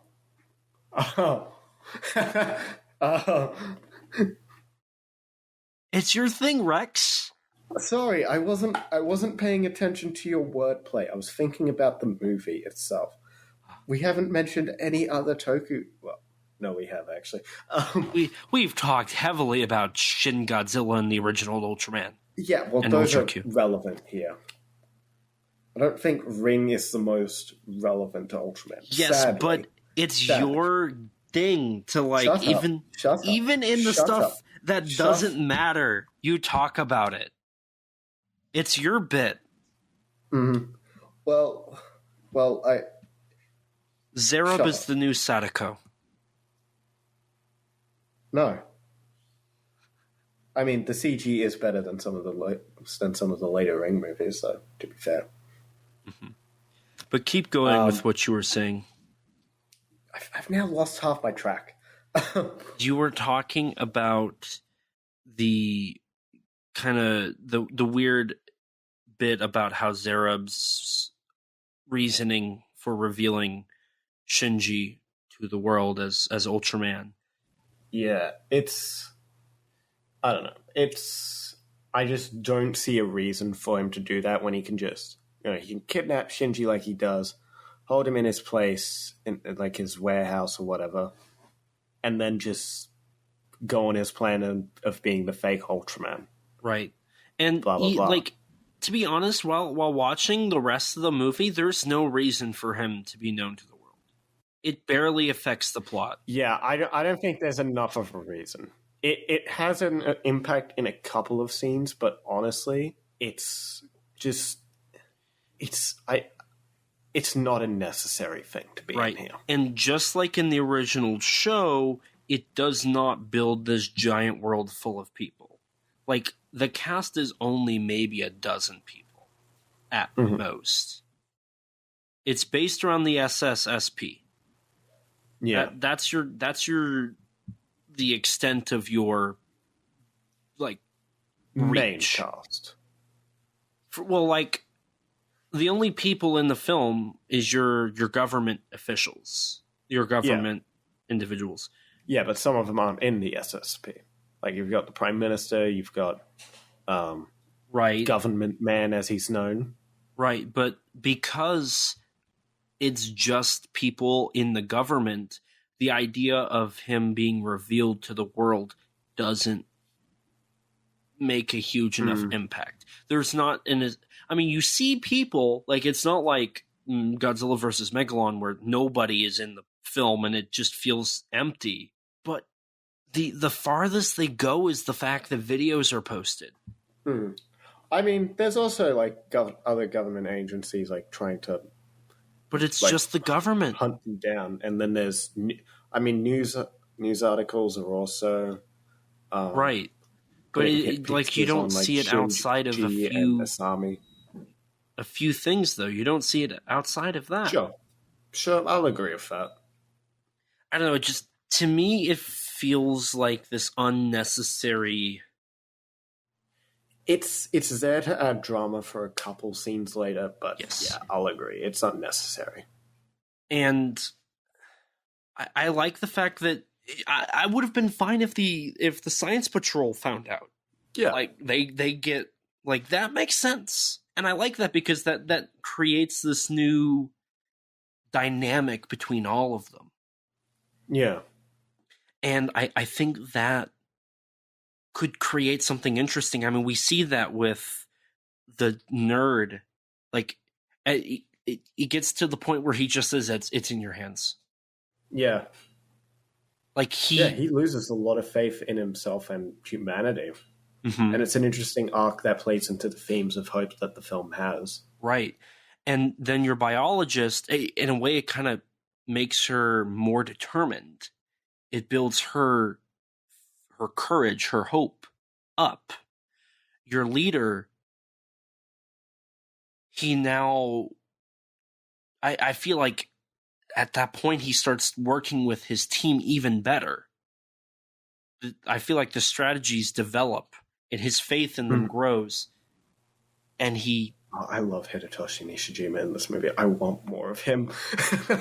And then you have Asami, who's been trying to figure out Ultraman the entire time. And now that dynamic has completely altered. Yeah. And because of that, we also see... And then the romance is also established, too. What was that? And then also there's a bit of a slight romance that's established, too. Okay, I was going to ask if that actually happened, because I definitely picked up. It is meant to be a romance. Like, the tagline of this film is literally fantasy and romance.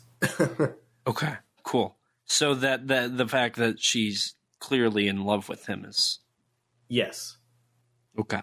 Good to know. Because that was a subtle thing in the original show, too, between Fuji and Hayata, right? Mm-hmm. Yeah, it's there, but it's never really... It doesn't go anywhere. Particularly, yeah.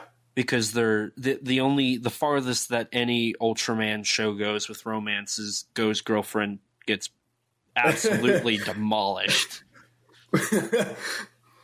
And then he becomes a depressed person. Unironically, one of the best episodes of any Ultraman show, though. Because it's so shocking. It is. Actually, this is a great thing to bring up because that episode is so fast and so quick and does so much. That is a perfect representation of Shin Ultraman. Because there is so much that happens. And it's so quick. And it's hard to follow all of it. I mean, it just adds to the fact that Hideaki Anno is absolutely in love with Return of Ultraman. Oh, yeah. Yeah. And that episode specifically just... It adds so much to Go's character for a 20-minute episode. Mm. And if I remember right, it doesn't even have a second part. No, it does. It does. It does? Yeah, that's when Ultraman and Seven show up in the second part. That's right. That's right.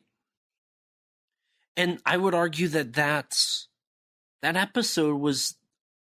That's like the key to the series right there. That's the peak. It is probably the single best episode of that show. And like as long as you ignore the stock footage, I say.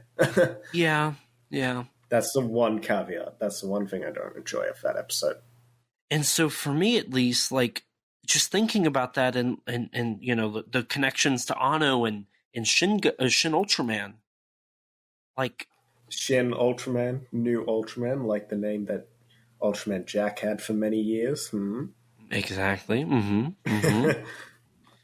Anno is good at doing a second Shin of something because he's also doing the second Shin Kamen Rider. This is true. It just, you can really feel the Return of Ultraman vibes. And definitely. That just, you know, it's. I don't think it's crazy that Return of Ultraman is really the only Ultraman to have a. I mean, Ultraman 80 out of the show, Ultraman 80 also has like failed attempts at love. I haven't watched too far, but I know that you're the host of 80 has problems getting girlfriends. But like Go's whole relationship is like one of the best in the series that I've seen so far in the series. It's one of the best aspects of that show. Mm-hmm. And it's what made Return of Ultraman stand out. Oh, definitely. And I think it's clear that influence is prevalent throughout Shin Ultraman. Oh, definitely. And I know Arno was a bit disappointed in how I believe he was disappointed in that he didn't quite get to develop this relationship as much as he wanted to. Mm-hmm. Which I think is fair, because I do feel it's a little underdeveloped. Underdeveloped, yeah. Yeah.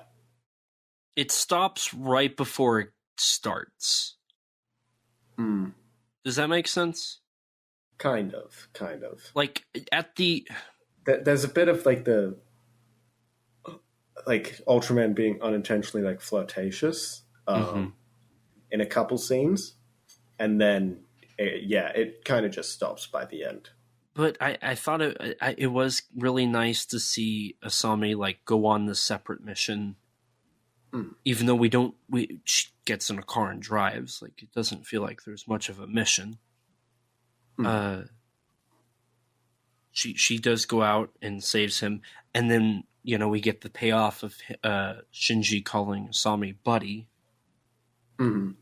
Which I thought, that was nice.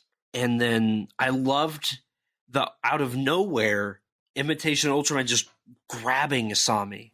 Yeah. And then we get an amazing transformation sequence. I think the best in the film. I wish the trailer just did not spoil that, because that was so awesome. Mm-hmm.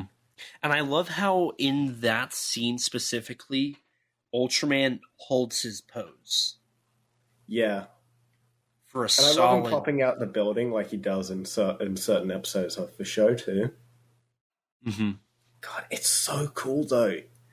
And then, correct me if I'm wrong, but Imitation Ultraman looks more like 66 than Shin, right? No, Shin is pretty close to the Type C suit. Which, mind you, wasn't used in... I don't think it was used in the original episode with Sarah. Because I think was still when they were in the B suit, I think. I bring this up because I noticed throughout Shin Ultraman, it changes. And by the end, it doesn't look like how it started. Does it? Yes. By the end, it looks like a normal Ultraman. I know, like, obviously the Type A is different than how it looks afterwards, but after that very first sequence, from, like, the Gabora fight onwards, it looks like the Type C head. See, I felt like it altered again. I feel like there's three changes. You have Type A, Type C, and then at the end, it looks like the modern Ultraman suit, because even the arms are no longer the long, slender ones. They're, like, normal, regular size. I swear, if you watch it... Is this during... the final, like the ending. But maybe Imitation Ultraman doesn't look like 66 more than Shin does. But I will say I wasn't a huge fan of the fact that you couldn't tell them apart. You can? Yeah, the eyes are different. Are they? Yes. The real Ultramans are more rounded. Is Imitation more jagged? I'd have to... Yeah. I'll have to watch the film again whenever. Bro, there's two shots that call out to it. They call out that at two separate points. They do? Like during his first appearance at the factory, there's a shot of his eyes. Mm-hmm. And then there's another, and then just when the fight begins, there's a shot of the Imitation's eyes, a close-up of his face, and then you see Ultraman and his face, and you can see the more rounded shape on Ultraman's eyes. Okay. I see. I must have missed that then. It's more distinct in the Shin Ultra fights, where they slightly changed the color of Imitation Ultraman. I see. To be a bit brighter. Okay. I thought it looked decent. So This is the best of the alien fights. I will say that. Really? I like the fighting of Ultraman. I think it's really cool how Ultraman hits Asami up and then does the kick and then catches Asami. And like when Ultraman puts her down, like that screamed Ultraman to me. Like that felt very Ultra. That is a great Ultraman moment. Mm-hmm. That's something that even like new gen shows capture pretty well when they do bits like that. I'm glad it came here because as much as I don't mind missing the grunts, if you're not going to have them, you got to have a moment like this. I'd say at the very least. I agree. And there's something about the romance that's kind of brewing, but when Ultraman looks at Asami, it kind of feels like there's a little bit of romance, like some sort of feeling there. Mm-hmm. A feeling of compassion. It's got that. I think Anno and Higuchi both understand the idea that Ultraman's mask is designed in a way where, depending on the angle you look at it, you can sort of sense certain emotions from that subtly. Mm-hmm. And so I think they do play with that well at a couple points in this sequence. Mm-hmm. Specifically that one shot. And like the fact that they include the hands in the giving form in that shot, I think helps the film, or helps that sequence feel like Ultraman is more compassionate, more giving, because they're the way they framed it. Yeah, definitely. Oh, absolutely. Now, we've been talking, I guess we can finish up with the fight, but I do want to really talk about Zerub. Mm-hmm. Because the ideas with him are so interesting to me. Mm-hmm. I love the flying fight, and I love how Zerub kind of phases out of the imitation Ultraman. I think it looks really cool. I think that's cool. I like the bit in the fight where he actually is Zerub. Mm-hmm. I think the imitation bit is okay. It's cool that it's a reference to like the 66 fight. Because like there's a shot where they just straight up recreate a shot from the 66 fight. Where they're walking around the park? No. It's when Ultraman like slaps him on the head. And yes. Yeah. That's straight up just a shot from 66. I think it's cool, but I don't know. I kind of would prefer original fight choreography there, but whatever. It's a small moment. It's nice. And I like this fight with Zerub. I think it's not my favorite fight in the film, but I do quite enjoy this fight. Mm-hmm. And I love the flying. The flying is great. The flying is great. I'll agree with you there. Now, I do think it's cool that we get the saw. Yes. That's a nice way to end the fight. I agree with that. And we got that Ultraman brutality of Zerub getting cut in half. Mm-hmm. And then the explosion in the sky. Maybe a little homage to when Ultraman blew up the spaceship. Because wasn't the Zerub spaceship like... I feel like that was the Boltons. Was it? No? Or... Because the Boltons had the spaceship of their entire population that Ultraman committed genocide on. That's right. I mean, it could have still been a slight homage to that. I don't know.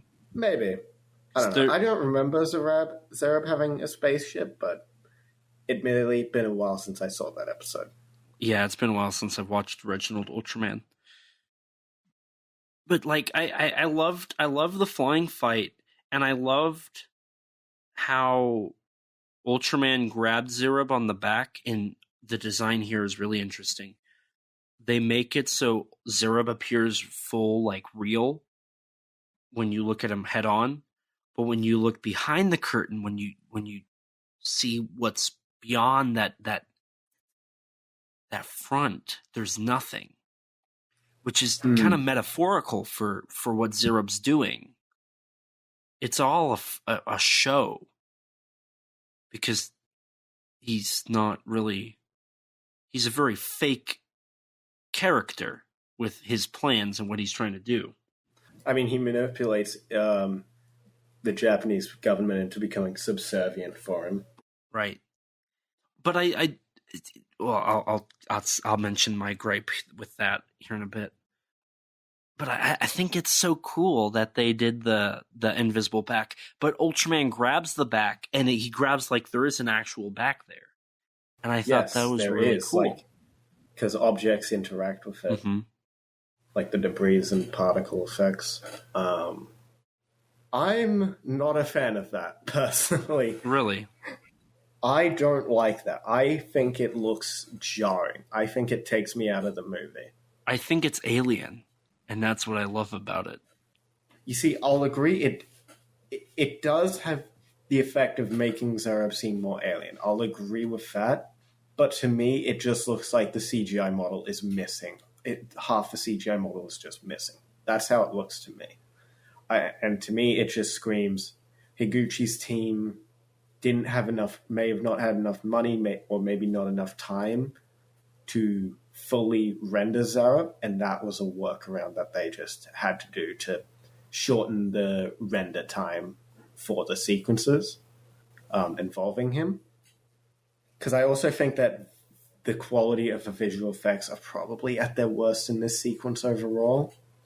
Even like the green screen with Asami looks pretty dodgy. I would disagree with that. I think the green screen with Asami is jarring, yes. Mm-hmm. I think it's obvious she's on the sound stage. Mm-hmm. But I don't think I would say that this is the worst of the film. It's looking like you're gearing up to completely just trash on my favorite part of the movie. Goddamn. I'm noticing something.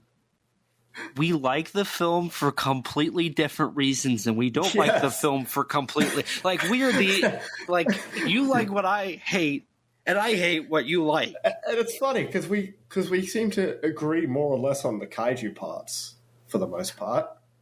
We seem to be in more or less agreement there, but the alien parts, we seem to diverge a fair bit. Yeah, I'm building up this... What, it's probably going to poop all in your cereal. But I think it's jarring because, like, you can say it's an invisible back. Yeah, sure, literally it is. But, like, I don't know. It looks like a CG model that's just missing half of its body. But I feel like it's metaphorical. Well, I feel like there's metaphors. I doubt that. Look, E.T., you're allowed to engage with death of the author, but I don't think it's intentional. I think it's a cost-cutting method. Well, did they even design a back for Zerub? Do we know? Yes, they did. I literally just found art for it, like, in our little discussion just before this. Okay. There is a back that was designed for him. So it does exist. It is real. I'm not insane. Zerub's backless Zerub. Oh, what's that meme? Zerub with back doesn't exist. It can't hurt you. Zerub with back. Zerub without back doesn't exist. It can't hurt me. Oh wait, it does. What did you think of Zerub's ability?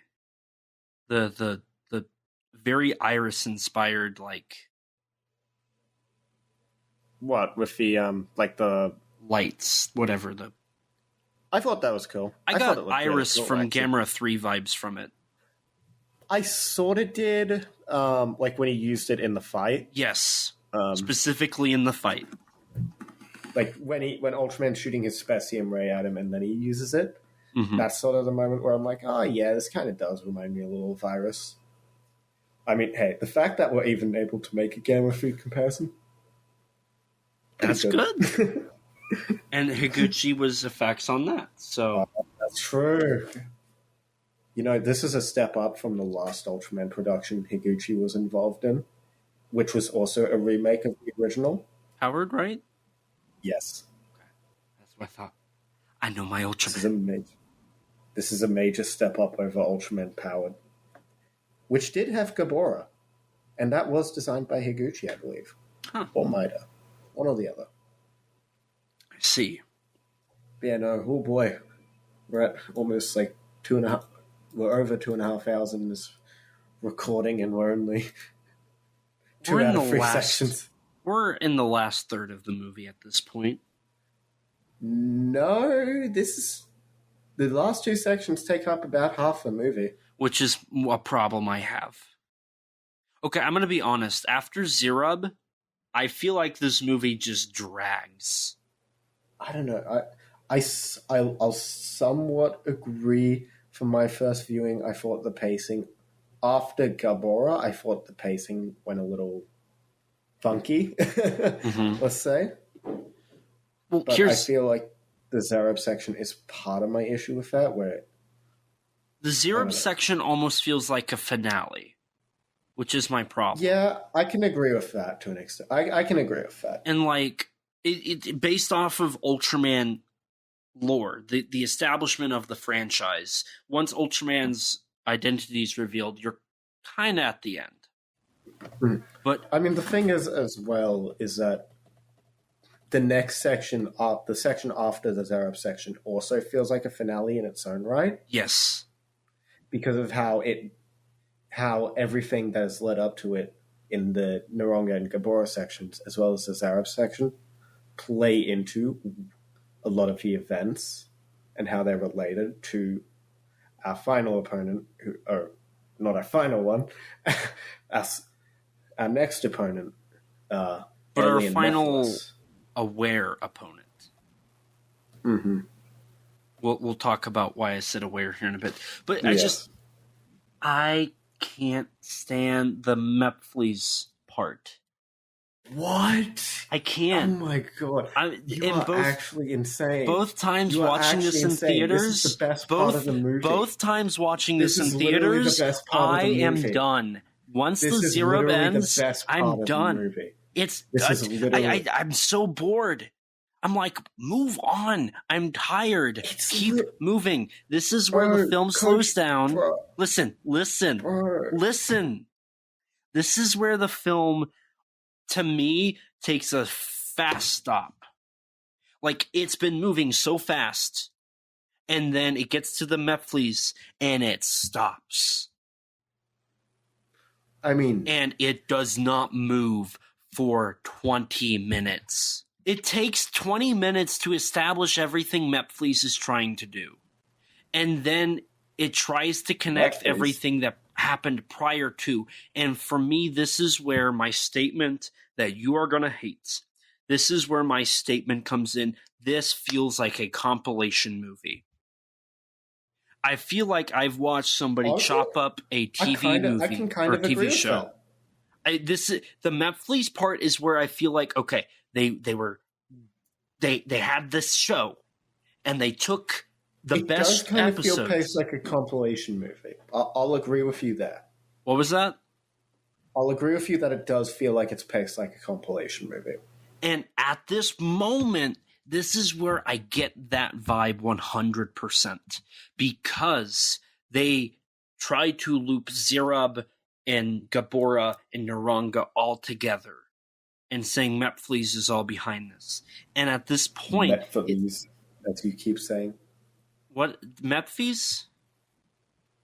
That's the Godzilla Planet Eater character. Oh, God. I thought you'd erase that from your mind, but anyways. Mephiles. Yes. At this juncture, Mephiles basically says, I'm the reason for all of this. And there's still like 35, 40 minutes left of this movie. Mm-hmm. And it's so boring because everything we just had in the Zerub thing basically happens again. Which is where the episodic feeling really... The issue is you have 2 kaiju and then 2 alien.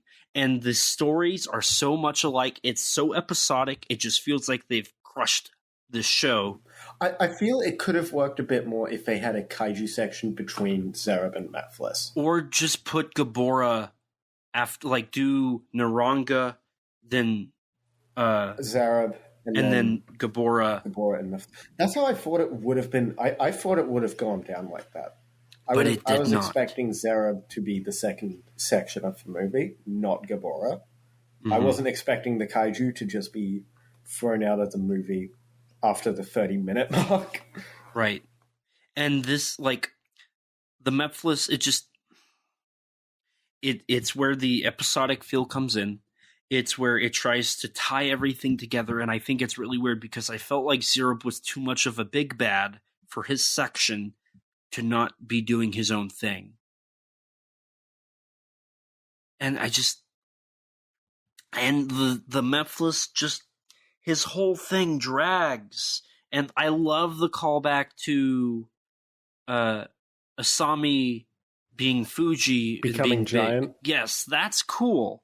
I like that. We get our miniatures. Yes, that's the one sequence where we have tokusatsu effects. Mm-hmm. Which is nice. But it drags. And it just drags and drags and drags. And, like, yes, stuff... What the Mephiles section does to me is it ties up and basically ends everything from Naranga Kaboran's I want to say Zamborgar, but I don't know why. Zerub. I don't know why I want to say Zamborgar. And then it sets up the final section. But the Mephiles part... Mephiles, sorry. Yes, Mephiles. Mephiles. Feels like it should be the end. This movie should only be 90 minutes. I'll agree. It does feel like it. It does feel like the ending. And after this point, I'm like, because you've revealed Ultraman, you've done the kaiju, you've done the alien, you've, like, it just, at this point, I'd check out. This is where I'm like, I'm just here. Man, I don't know, man. I think this section is just, I don't know. I really enjoy this section. I find it fascinating to see Mephiles' plan, coming together in these different ways. I think Koji Yamamoto's performance as Alien Mephiles is really interesting. It is interesting. And I do like the contrast between him and Zerub, where Zerub is more directly hates humanity and is more direct with what he wants. He wants them to be subservient to him, etc. Mephiles' plan is a lot more subtle and calculated. It's a nice yin and yang, but for me, like if they were intertwined, if the two stories were intertwined, I think that would be a lot cooler. Mm-hmm. Seeing both of them at the same time and the contrast instead of... Mm-hmm. Like, it almost feels like you're supposed to forget about the last opponent once the story ends. Mm. I mean, there's... Yeah, I kind of think that issue I feel like that issue plagues a little bit of the entire film, to be honest. Yes, I agree. That's an issue that is throughout the entirety of this film. But I genuinely just find Mephiles a very interesting character, and I find his plan really interesting, with him essentially trying to enslave humanity without them ever realizing it. Mm-hmm. And exploit them as a resource. That is interesting. That is a really interesting new take on the character. And I do love that. I love his performance. I do love the fact that they basically this is where they truly introduce alien politics. Because it becomes more relevant in this section of the film, which is an interesting concept. I love the idea of alien politics. But I also, and I forgot to mention this in the Zero part, I really don't like how fast the Japanese basically, like, sign their rights over to aliens. It's like... I feel like that's part of the satire. That Japan's very quick to just say, okay.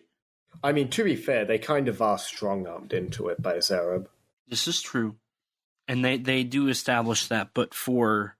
And they establish a reason for why Japan would want to do this anyways, so that they can get the technological advancements as quickly as possible. Mm-hmm. It's very much trying to push Japan to be better, which is something I think the film intentionally does, is like push this idea that Japan can be better. Maybe not so much on like their political leverage, but just as like a country, be more hopeful, more confident as a country in their ability to do stuff. Mm-hmm. So, I'm curious, do you really check out during the playground and bar scene, though? Yes. The only thing good is the cinematography. Well, if it wasn't for the fact that we had already seen Ultraman interact with an alien, I feel like I'd be more interested. But it just kind of feels like we're going over the same... It feels like we're just repeating ourselves. It's episodic. Feels like a compilation. I think there's some of the best scenes in the movie. I think it's such an interesting conversation. It is. But it's already been done. Ultraman discuss. Yeah, but it's a very different... It is, and it's done better, but it's already been done. I don't know. I just I really enjoy these two scenes. I don't. Why are we whispering? Well, you're wrong. I don't know. We're trying to be like Ultraman, and we're being dramatic. Yeah. I don't know. I just if it wasn't for the fact that all of the stuff that basically happens wasn't already established differently, granted, but already kind of done in the Zerub episode, I think I like this one more. I just called it an episode. The section. Episode section. Same difference in this movie, honestly. And, like, the idea there's a Shin Ultra fight, I'm like, how is that possible? This feels like a Shin Ultra fight. Like, did they just spoil the entirety of every fight in this? I guess that's why it came out after. Oh. It is just that, isn't it? What, Shin Ultra fight? It's not just it. There were episodes that were just the fights, but then there were 5 episodes that were original content. Oh, really? They're very interesting. Now you have me interested. You should check them out. Some of them are really funny. I want to now. And I don't like the whole cubes thing. I don't get what it is with the last 2 foes being mechanical. I hate the whole cubes, like, forming, and that's how Mephiles, like... Yeah, I'm not too huge on the cubes with Mephiles, but I'm fine with it. And I hate the fight. The fight's awful. What? It's awesome. It is the worst animated sequence in this entire movie. Bro, I think it's awesome. I'll agree there's a couple jarring shots in it, and at no point do I think the factory environment looks real. No, the whole factory fight's awful. No, it's great. No, it's not. It is not. It's awesome. Dude, Zerub jumping back looks awful. Like, there's a wide shot of Ultraman and Zerub jumps back to be farther away. It looks awful. Now, the idea of them having the little beam war is cool. In the little, like, spiel is cool, and seeing Ultraman turn from red to green is cool. Mm-hmm. But just the entire fight, it doesn't look... This is the worst composited, at least. The worst composited sequence in the entire film. You have to agree there. Yeah. You see, I'll say it is the most CG looking. Actually, no, I'd argue the Zerub fight looks very CG as well. But it's the worst composited. The Zerub fight's covered in darkness. Sure, but I don't think it looks very good. I think Ultraman's reflections look pretty bad at some points in the Zero fight. Where here, yeah, it can be a bit dodgy. It's definitely a bit dodgy, but I don't know. I really like this fight, man. I think it's very short, but it's very fun. I will say the Memphis fight the Memphis section is the only one that feels like it's a complete episode. Like, I feel like that could 100% be like a modern Ultraman 66 episode. I mean, it helps that it's literally 20 minutes long. Yes, yes. But it's the longest part in this movie, and I cannot stand that. Is it? It's about the same length as the next one. Yes, but the next one, like, doesn't start... Well, no, I guess... Well, there's a little bit of a gap between them. Sure, a little bit. I'll agree it's the one with the most natural transition. Yes. Because it doesn't feel like, oh, we're just going to jump to the next situation. This is like, okay. It helps that they actually introduce... that they partly introduce a conflict. I mean, we can talk about it. Like, sure. The appearance of Zolfi. Yes. Is... it's kind of humorous, because Zolfi's just kind of floating there in the back. And I can't tell if Memphis is like, oh crap, I'm about to get obliterated, or, oh, I'll just let Zolfi handle this. I can't tell. It's an oh crap. If the Earth is going to be destroyed, I better not stay here when this is going to go down. So, okay, that makes sense because of the device that's about to be used. He knows what it is. Because he knows the Ultra, the planet of light. He knows what code. The planet of... He knows, their code and all that. Because he does bring that up. Another issue I have with the fight, I need to bring this up. The song chosen for the fight is the most... It's great. It's awesome. It is the weirdest choice. It's so... The whole fight is very contrasting to the rest of the movie. And I think that's why I don't like it, is it stands out the most. And for me, not in a good way. Man, you actually hate my favorite section of the movie. That is... Wow. Like I said, I like the stuff you hate, and you hate the stuff, I like the stuff you hate, and I hate the stuff you like. Because this section is awesome. I love this section. I don't know. I can't like it. Actually, I'm curious. What do you think of Mephiles' design? Because we haven't talked about the design is good. The cube, like, transforming and fabricating in reality, whatever he does to become his form is horrible looking. Sure. But I think the design, I think Gabora is like the second worst designed thing in this film. Naranga looks the best. Zerub, I think, looks good. I think Memphis looks good. Mm-hmm. I don't know what to think of Zolfi. I can talk about that since Zolfi's been introduced. I don't know what to think of Zolfi. Zolfi's like the thing I'm most like... I'm not a big fan of him being yellow. I don't know if I'm even a fan of him being in the film. I don't know.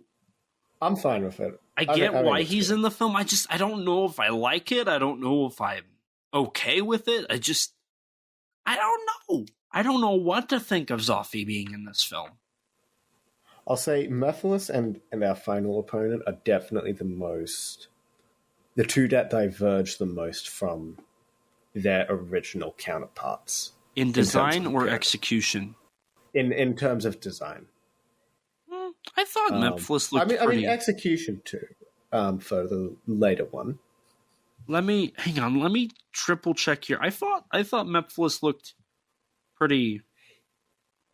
It definitely looks like Memphis, but for me, when I first saw this... Bear in mind, when I first saw this design, it was through... I think it was an image from the theater pamphlet of like when they're kicking at each other. And from that shot, you can't really see Mephiles' face. So honestly, I thought it was a completely different character. Like, I genuinely didn't know who it was. I didn't think it was Mephiles. Mm-hmm. Oh, I completely forgot. We haven't talked about the beta capsule at all. Because that's actually really relevant to the last two sections. I didn't care for the actual explanation they gave for all of it in the Zerob section. Mm-hmm. I didn't like the fact that Zerob spilled all the tea. I think I was a little disappointed in that. Like, the mystery was gone. That's actually Honestly, I don't have a problem with it because I feel with all the alien politics going on, I think there's enough new mysteries here that have been introduced where I feel like giving some explanation to like how Ultraman works. I think that's fine. I don't take any issue with it.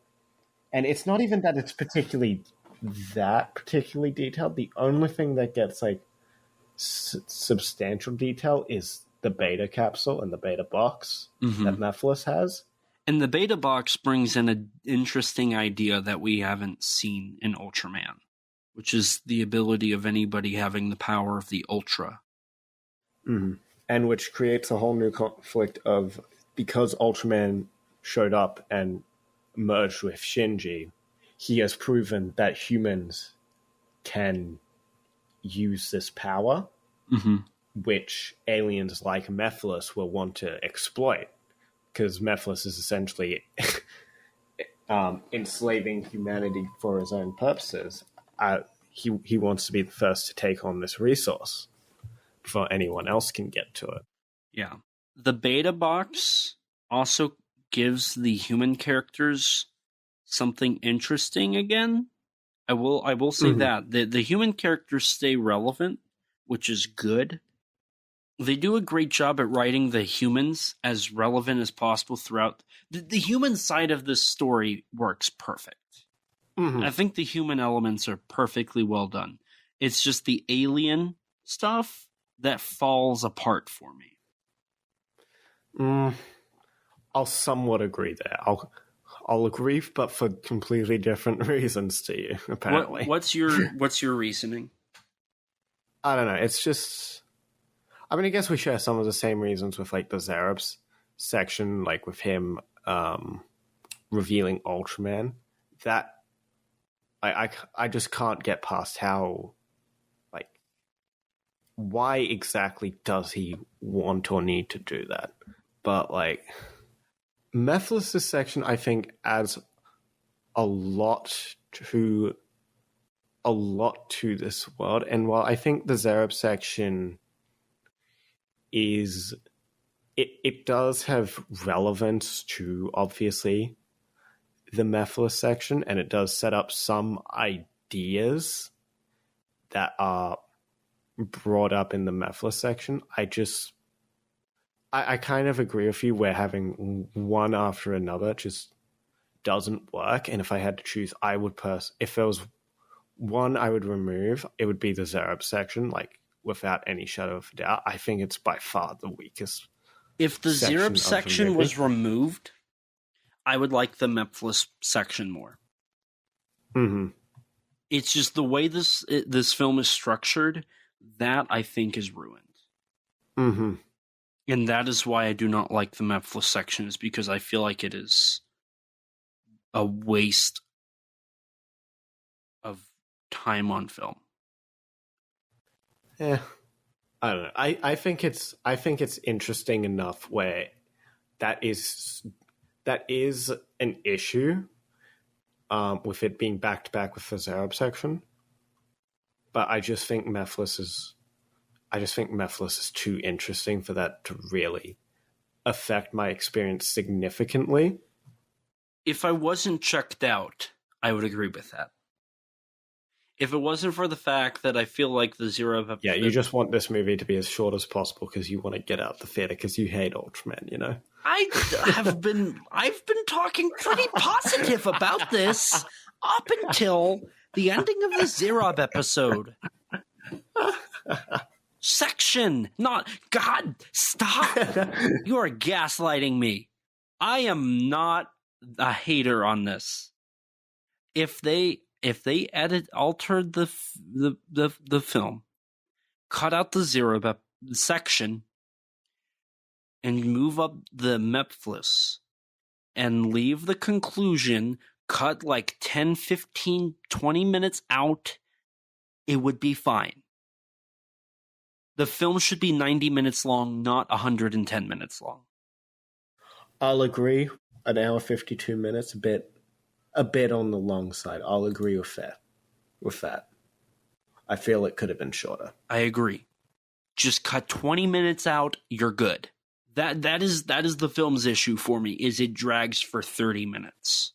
And that 30 minutes feels like it's basically the Mephiles section and the final part. Give or take 5-10 minutes. That is what it feels like. I'm going to do a fan edit of this movie. But what are you going to do with, like, Shinji's identity being known because it's Arab? Are you going to re-edit it so that it seems like Mephiles is responsible? Of course, yes. Yes. Because then Mephiles will seem like he's manipulating even Ultraman.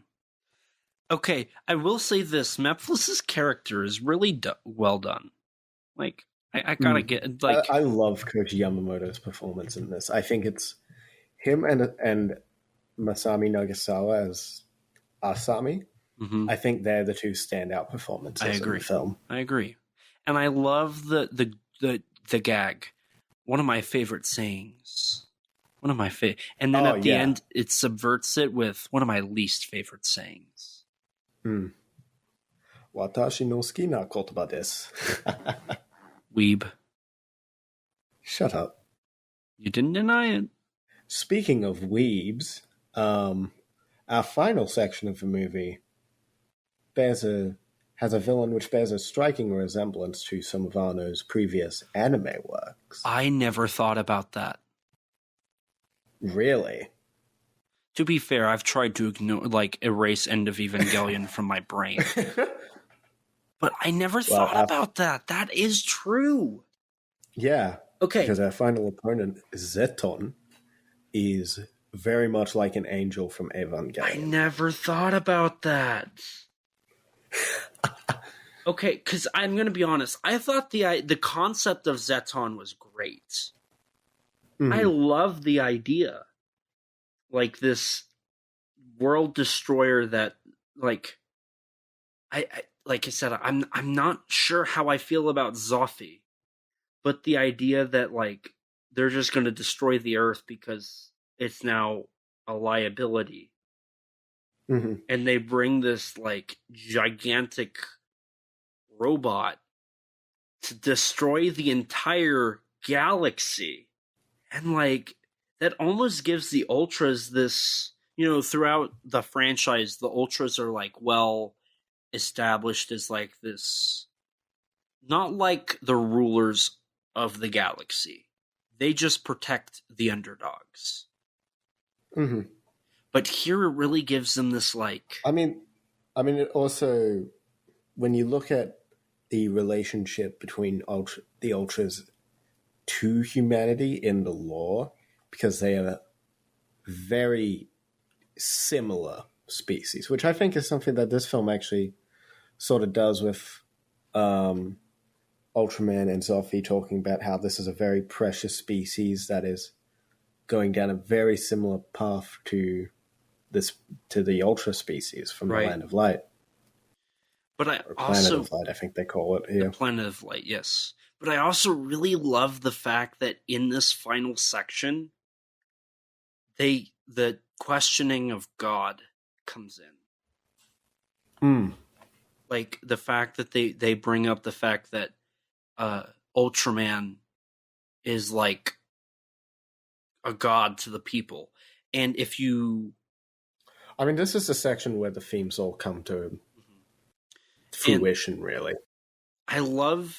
Like, you could argue that Subaraya's Catholic basis can be seen throughout the original Ultraman and a lot of other.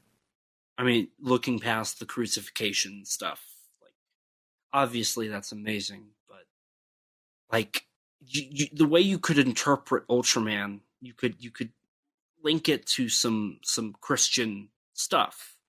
I mean, death and rebirth, especially this pure being that is resurrected, and you can line stuff up. And the fact that like they kind of go all in here with that, I think is really amazing. And now thinking about the end of Evangelion and like just Evangelion in general with Zeton. I hate Evangelion, but that's a cool connection that I didn't think about. Because Zeton is so much like an angel, just in how he's designed and how he's portrayed. Now, I hate his design. I think Zeton looks the worst out of all the designs in this film. I like Zeton's design here. I think it's cool. There's some designs that are closer to the original art, and to the original 66 design, and there are some that are a bit further apart. Same with Mephiles as well, where there's some that have a more like pretty clear looking face for Mephiles that is pretty clearly just his 66 face. But yeah, I feel it works for this. I think both Mephiles and Zeton, I think their designs are very different, but they work for these new interpretations. I would agree up until Zeton. I think Zeton is so different that it just doesn't work as Zeton. I love the idea. Like, I think the last section, even though I've checked out, brings me back into it because it's not an alien. It's not a kaiju. It's like this whole. It's basically a robot. So I think they do say that Zeton is technically a living thing. Bio, yeah, because the biologist, she says all bioweapons. Yeah. She calls it a bioweapon, which they also referred to Naranga and Gabora as bioweapons. Yeah. So, what are your thoughts on him being so goddamn massive as well? I mean, that goes back to the Eva thing. Absolutely. I mean, even in Eva, some of the angels. The one at the end of Evangelion. And, you know, I in a way, End of Evangelion, I think, shares a lot of similarities to Shin Ultraman in its structure. Because didn't End of Evangelion kind of compile some episodes and, like, try to reinvent? I mean, it reinvented the ending, of course. Yeah, I mean, you can argue there's elements of like there's definitely like sort of elements of the original ending, like the original final 2 episodes, where you can kind of see similarities between them. There's definitely, I know some people argue that that they could perhaps both be canon at the same time, where like a point in the middle of a movie of End of Eva could be where that sort of the original show's ending is. And the rest is in Shinji's head or something? Yeah, sure. Something like that. Generally speaking, End of Eva is almost wholly its own thing. Okay. So, I mean, I don't know, it just, like, when you brought up the Eva thing, I'm thinking about the angel that is, like, basically holding the world in the palm of her hands. Ray Lilith. Yeah. And I'm like, Zeton reminds me of that because that's kind of the end of the world for Evangelion. Mm-hmm. And then here we have Zeton that's boasting the end of the world. And it's up to Ultraman to try to stop it, but Ultraman knows he can't, so he leaves his word, his teachings. See? Mm-hmm. See? Do you see where I'm going with this? He leaves his teachings and his word with the people that believe in him to go through with it after he dies. And then he awakens at the last moments to save the people that believe in him from the impending doom. I don't know if it's... I don't know, maybe I'm reading too much into this, but I'm definitely seeing the whole Christian thing. Yeah. And isn't Anno is Anno Christian? Well, I mean, there's a lot of crosses in Evangelion. Yeah, but that's just because he thought it looked cool. And I've interpreted the ending of Shin Godzilla to be kind of biblical. I don't know. I kind of see the biblicalness here. I can definitely see the biblical influence in Shin Ultraman's ending, no doubt. Yeah.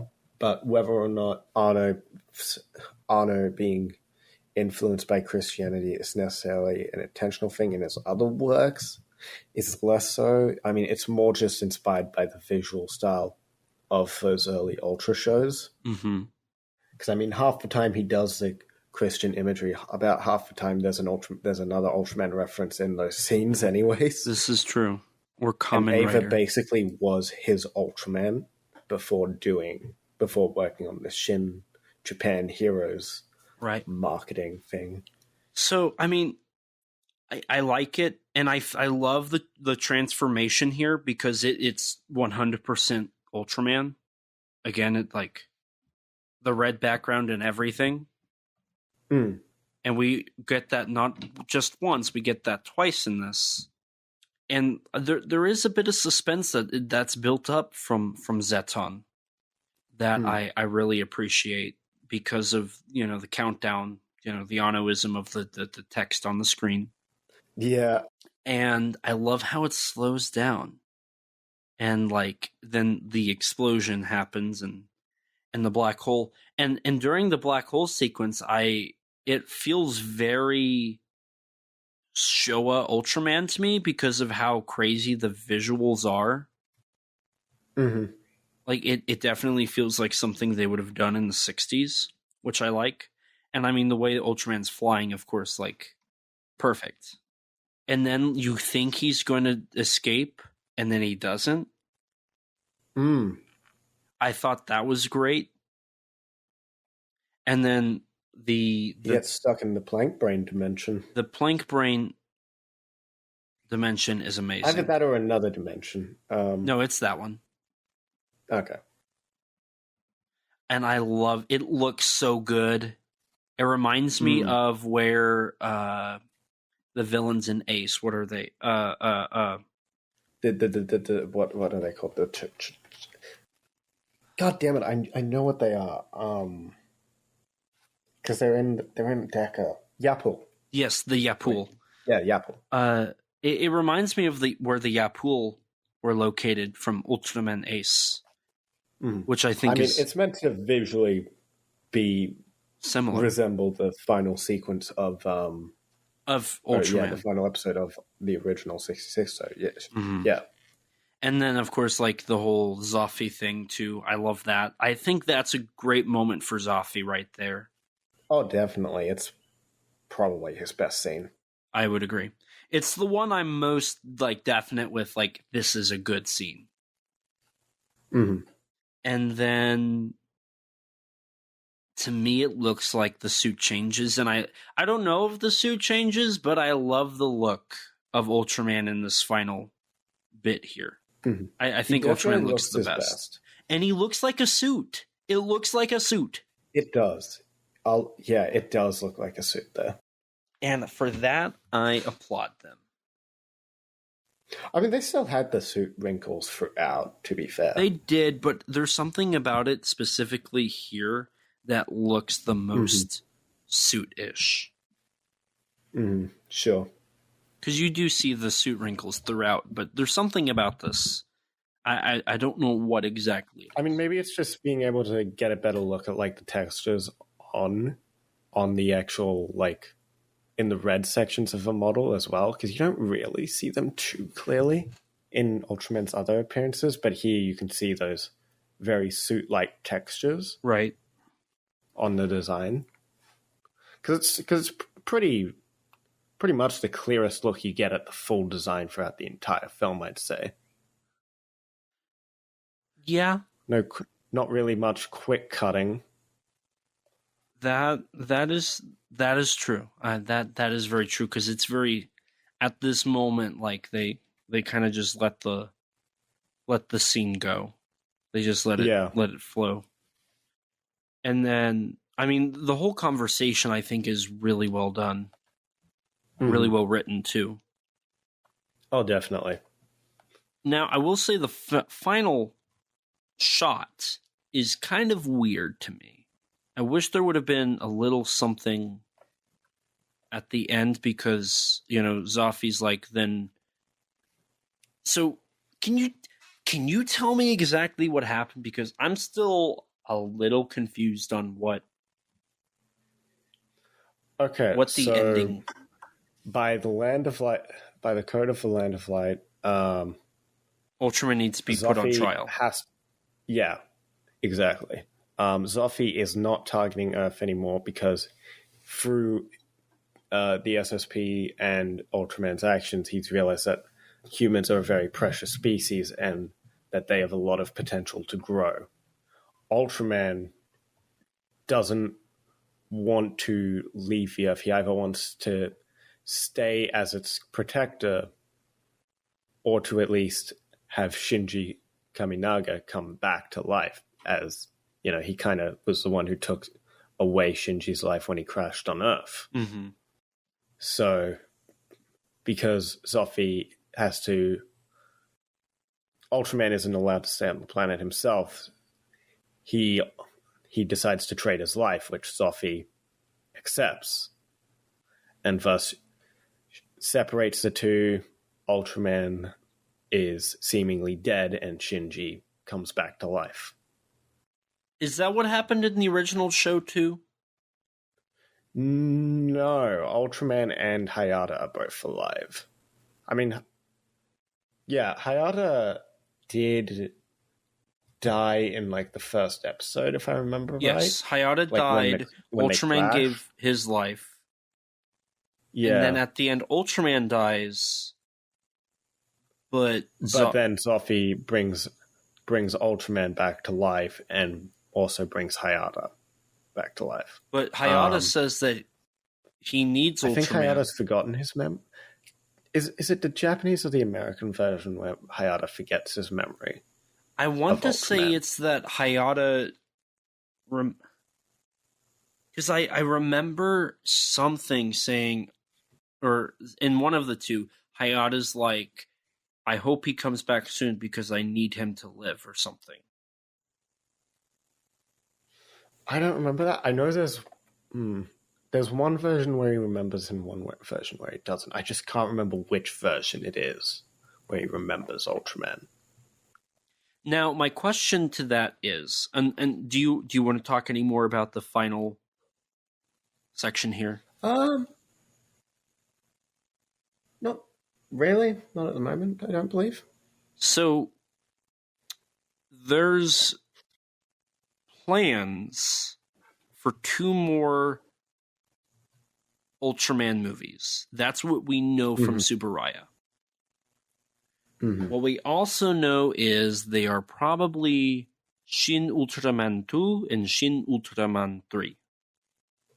Yes, because in the Shin Ultraman design books, there is, at the very end of the book, I believe, there is mention of a proposal from Arno for a continuation Shin Ultraman, and a prequel, as well as a Shin Ultra 7. Mm-hmm. Now, the prequel was going to be Shin Ultra 7. Prequel. It was like a prequel and a sequel. Prequel?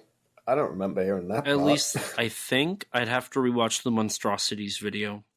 Yeah, I don't remember hearing that part, personally. Maybe I'm crazy. Oh, maybe. no, he was... So, okay, never mind.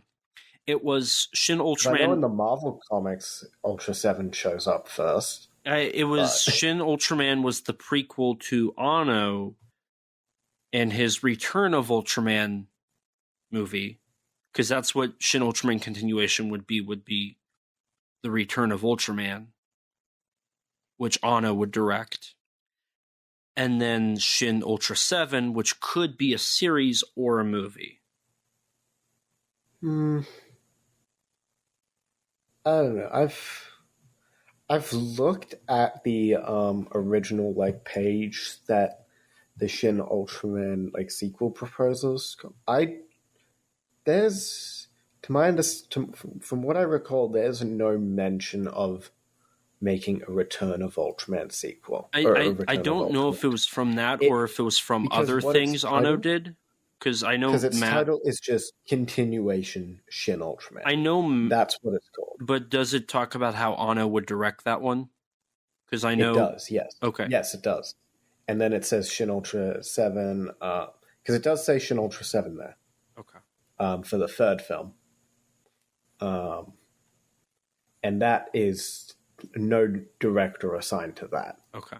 It might have been Matt speculating, but I know the he was the insinuation here would be Anno would direct a Return of Ultraman movie. I've heard a couple people in the fandom say it, but I've never found anything that actually has been said in interviews or something, unless I'm completely forgetting something that has convinced me that it's something that has actually been legitimately considered. Well, if Ultraman's gone, then that would be what would it it would be the Return of Ultraman either way. Sure. So I guess it would be basically confirmed as a Return of Ultraman, at least in concept. I suppose that is true. And then Shin Ultra 7. So, I mean, would you, or do you want more? Oh, absolutely. Okay. I'd love to see more of this world. Because even just more of the SSP, because I really enjoy this cast.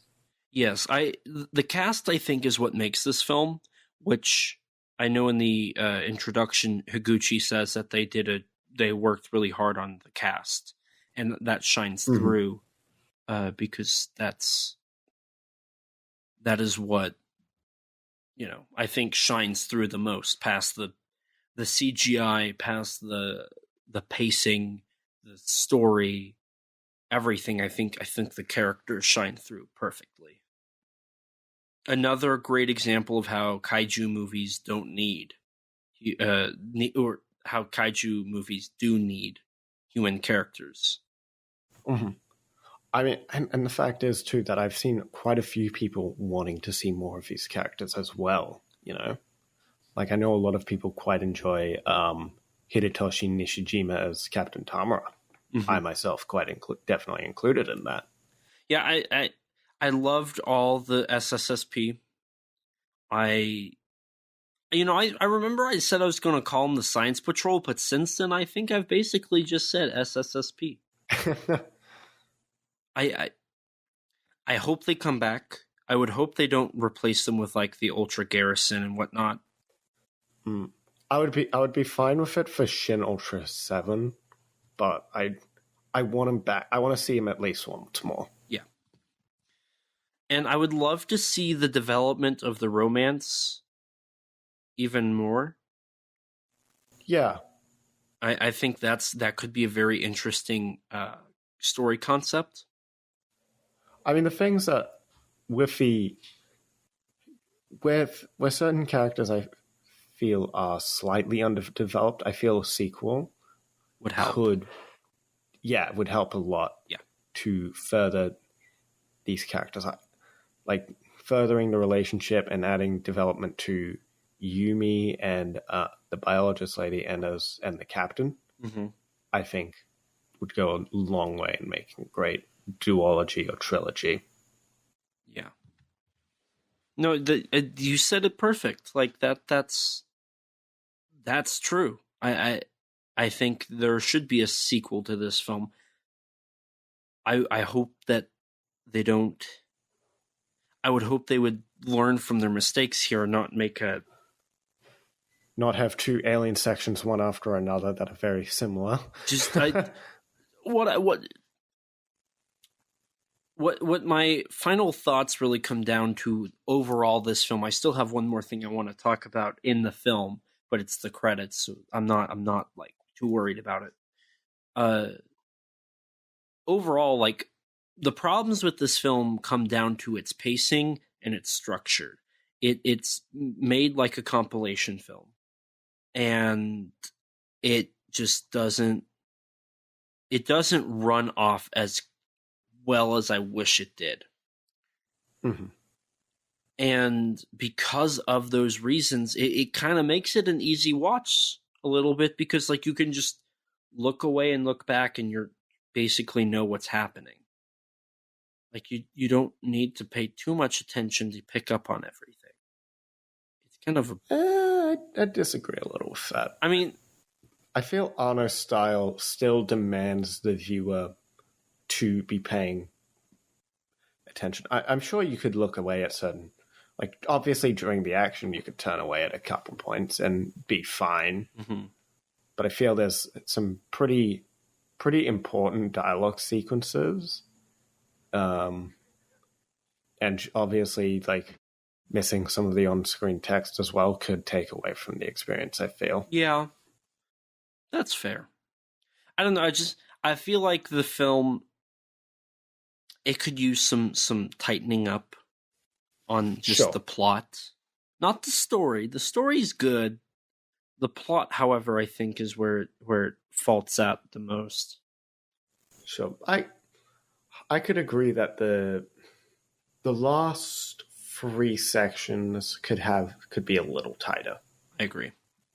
Well, I guess that's what I said, so I would agree with myself. I suppose. Not really much you could tighten in the first 2, really. No, it's so quick, you just can't do that. So I hope they just learn how to tighten that up. And one thing I will say I was disappointed in is the lack of 2 villains that I think might work for a sequel, unless Anno just wants to go straight up and do Return of Ultraman stuff. And that would be Bemular and Bolton. Not Mm-hmm. Bolton. Mm-hmm. I think both of those are, like, very important to the Ultraman story. You see, with Bemular, I would have liked him to be here, but I don't feel I feel you can still have Ultraman without Bemular. Yeah, you can. I mean, we do. We do. But I will agree, Bolton does feel sorely missing. Mm-hmm. Bolton, I think, if there's one alien that should be in a sequel, it should be Bolton, and he should honestly be a main antagonist. Yes, I feel. He should be the big bad. He should be the Zaffi of this film. Mm-hmm. I mean, especially given how prevalent he was in the original series, with getting 2 separate episodes, mm-hmm. And then returning dedicated to him, and then having the plotline in Return of Ultraman that is still yet to this day never been resolved. I'm trying to remember which one. It's been a little bit since I saw that. It's Return of, like, the Alien Bolton Jr. one. What was the plot line that was left? Basically, he says he's going to be back to take revenge on Ultraman, and he never comes back ever. I mean, there's always Ultraman Blazer. That is true, but that is seemingly a tribute to New Gen at the moment. This is true.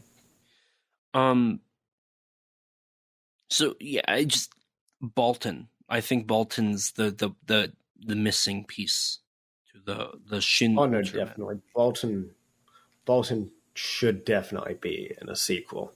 I mean, there's other characters I'd like to see, like Gomera and Red King and all them, that I would obviously love to see in a sequel. But Bolton, he's like the must-have. I agree.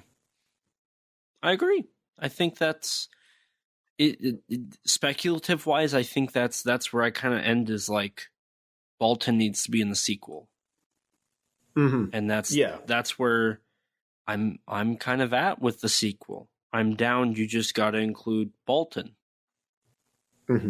I need to hear my Matango laughs. And I wonder if it would look like Ultraman powered Bolton. No, I wonder if they'd keep the design closer to the original Bolton, or if they'd make it look like more like the Cicada Man from Ultra Q. Maybe. Or perhaps they'd have that be a subspecies. Now you're just getting MonsterVerse theory people on me. Jesus. I mean, to be fair, the Cicada Man aliens, the ship for them in Ultra Q is the same ship as the Boltons. Or is it the same ship as Mephiles? One or the other. Uh-huh. It's a reused prop, that one or the other. Maybe the dragon from Ultra Q is a subspecies of Manda. But I mean... Bruh. I mean, hey, there's precedent for this subspecies thing in Shin Ultraman thanks to Pagos and Noronga. This is true. Gabora. So it wouldn't exactly be unlike this Shin Ultra series. That is true. Now, real quick, they do mention the multiverse. I don't know if this is the first time that a multiverse has been established in the Ultraman series. Definitely not. That gets established in one of the movies before New Gen. It might have been Saga, I think. I was going to say maybe the Ultra Galaxy stuff. No, it was established before those. Well before those. Saga is Ultra Galaxy. Like right after. No, it's before. Is it? Ultraman Saga was in 2012. And before Ginga. Right, but the like the Mega Monster battle. Oh, Ultra Galaxy stuff. Yeah. That's after Saga. Yeah, okay. Sorry, I thought you were talking about Ultra Galaxy Fight. No. That's like okay. 2019, 2020, 2021 stuff. Yeah. Okay. I wasn't sure if that had been established or not, but I was wondering, like, maybe that's them hinting at maybe Shin Ultraman or Shin Zafi, like, appearing in future crossovers. Now, MonsterVerse fans are going to take it as the Shin multiverse confirmed. Oh, God. Speaking of which, so the last, I'm going to talk about the movie. The last two things here. I really like the final song. I thought the final song sounded really nice. Oh, yeah. M87? Yes. Yeah, that's a nice song. I do like it. And then Takashi Yamazaki had a hand in Shin Ultraman. Did you know? Wait, what? Shirogumi, his effects company, did the effects for Shin Ultraman. Really? Yes, if you watch the credits, I was trying to read the credits for what little Japanese I know. And there's a Shirogumi logo. Huh. Yeah, so Takashi Yamazaki has, in a way, worked on Ultraman and Godzilla now. I mean, to be honest, it wouldn't surprise me if his company already worked on Shin Godzilla, to be fair. This is true. Since there were like, what was it, like 10 different VFX studios? Yeah. Now, we haven't really talked about the Shin Godzilla connections, have we? Not too much, at least. I mean, we did at the beginning. We sort of... at the beginning. Yeah, I suppose that's true. But we didn't really talk about... Did we talk about the Government Man? I was about to mention, I was told that there's a line in this movie where they say there's a kaiju frozen in Tokyo. I was told about that too. But... so unless that line is not translated here... I didn't see it. Yeah, neither did I. I've seen the movie 3 times. It's not in this... if it does truly exist, it's not in this And I was told there's supposedly there was a line referencing Shin Kamen Rider. The Spider-Man from Kamen Rider. But I didn't see that either. Nor did I. Okay, cool. So, I doubt they're true, given nothing seems to suggest it, and no one seems to talk about that anymore. Because, like, for some of the translation issues I've heard about, from what I understand, they're mostly present in the Mephiles section, where there's some important details that are apparently now. Do you know what missing. Those are? Okay. Not really. I've just heard that there's some. It's mainly in the playground scene where I heard there's details that just aren't translated. Gotcha. Like, it's generally translated well. It's just there's some nuances that have been lost. Gotcha. So yeah, unless that's happened in another scene, there's no direct mention of Shin Godzilla or Shin Kamen Rider. It wouldn't really make sense for Shin to exist, given, the whole intro at the beginning. Correct. With the numbering of the kaiju. That would be inconsistent if Shin does exist. Well, no, because they establish extraterrestrial zero, so there could be Sure, but that's because Mephiles showed up after. True. And Mephiles himself was the one who named himself that too. This is true. I don't know. I'm with you. It would. I'm just trying to play devil's advocate and say how it would work. Really, the Shinji Higuchi and presumably Anno do seem like they wanted to have that connection be more present, which is why Government Man from Shin, who's played by an actor from Shin Godzilla and has the same pin as in Shin Godzilla. They wanted to play with that more, but due to some copyright concerns, they couldn't. Right. And I'm going to be honest. I don't like the idea of it all being connected. It just doesn't. I don't know. I'd be cool. I think it'd be interesting if it was, but I'm fine with it. I like it the way it is as well. I agree. And for me, at least, when I think you and I heard the rumors about the same time. You might have been the one that told me about them. I didn't believe it. I always thought it was a load of bull. Mm-hmm. I never thought that they would actually do that. It didn't make sense. Mm-hmm.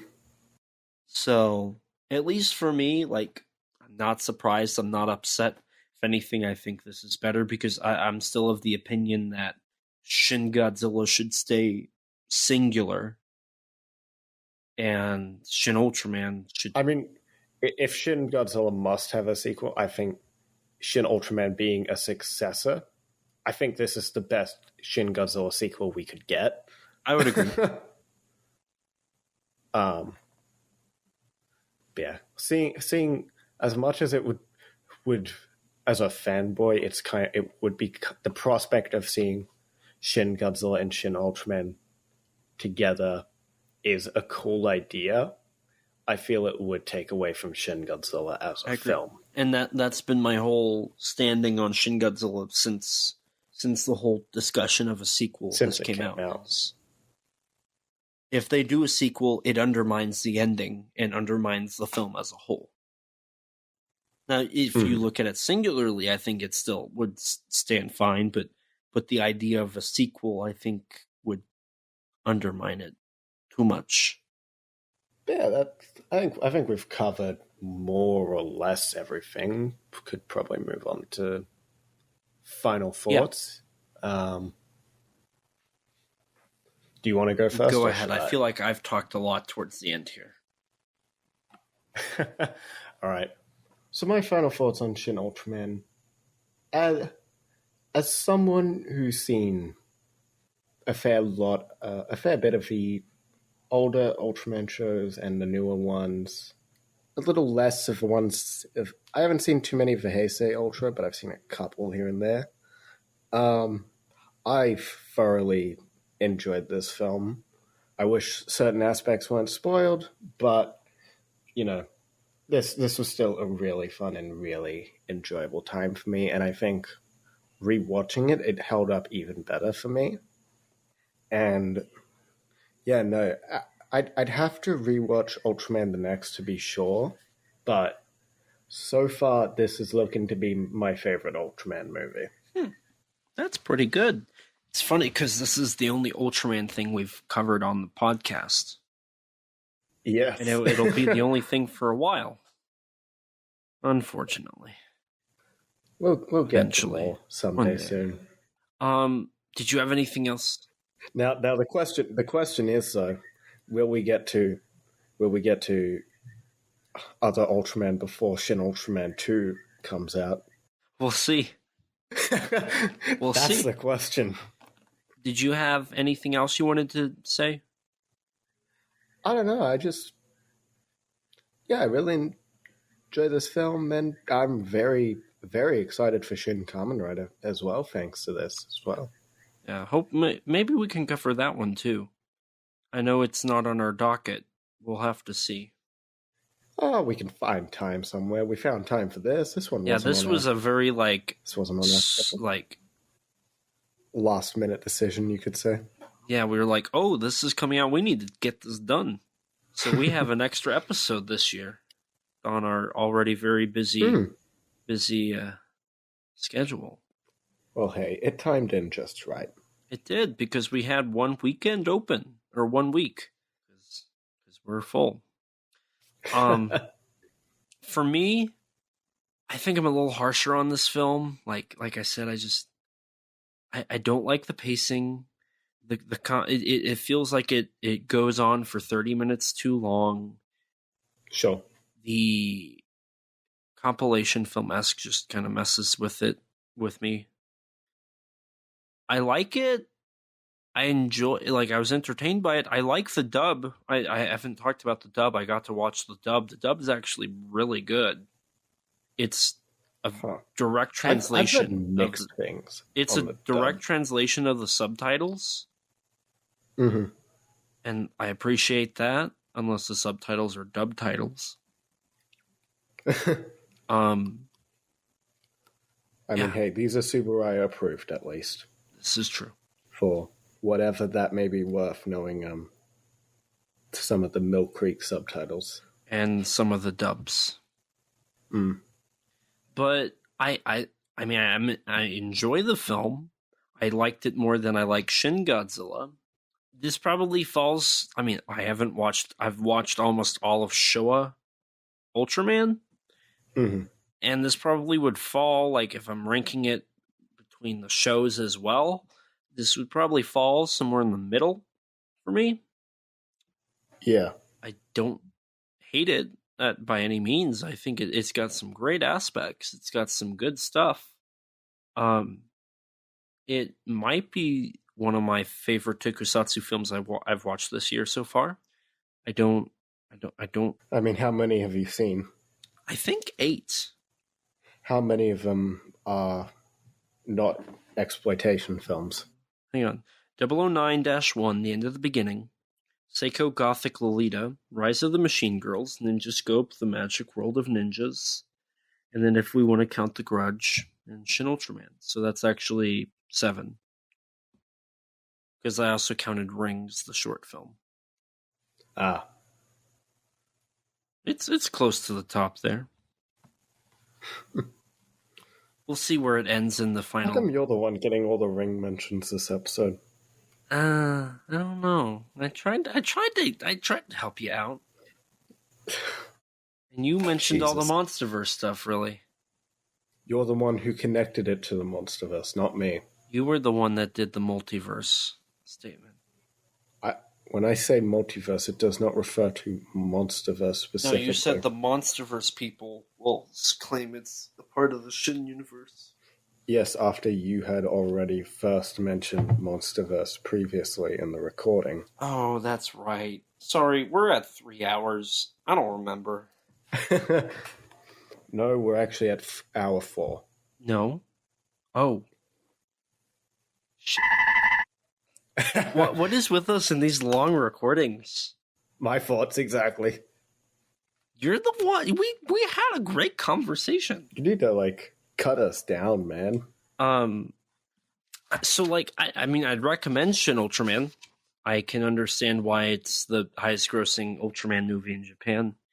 And yeah, I'm happy that we're getting more Ultraman content. I will always welcome that. I'm happy it was successful. Me too. I'm very happy that it did quite well in the English box office. But with that, I feel like if people are still listening to us, it is time for us to plug ourselves and move on. Yes.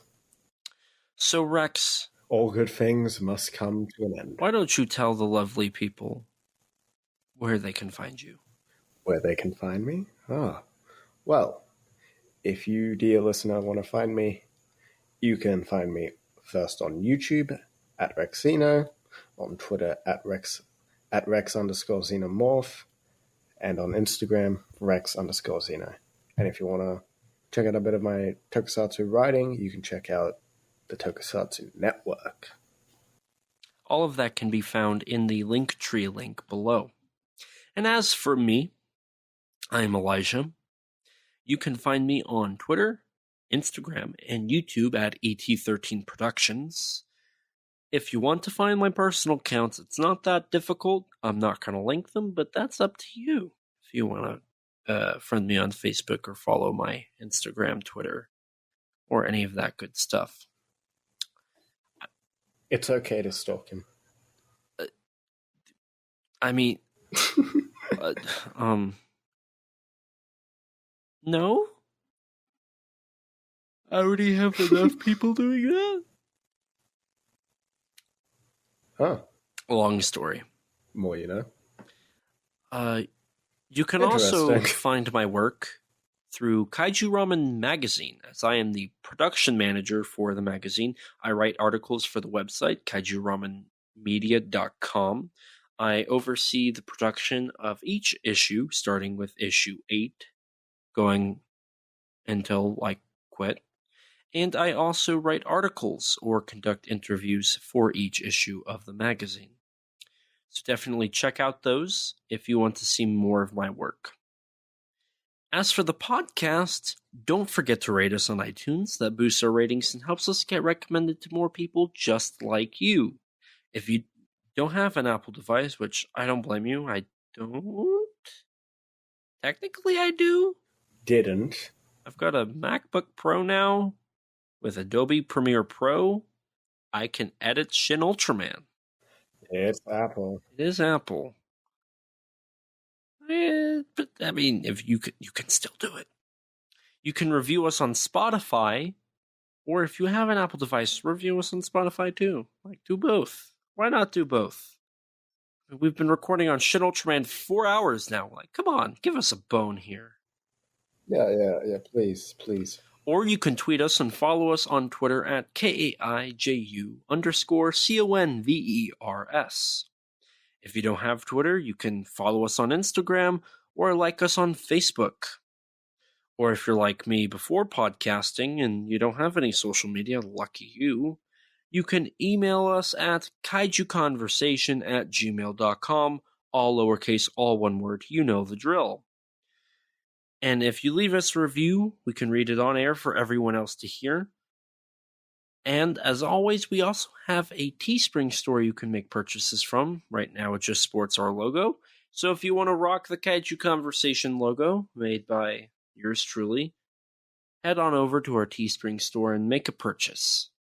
Eventually we'll have some original stuff on there. Maybe eventually.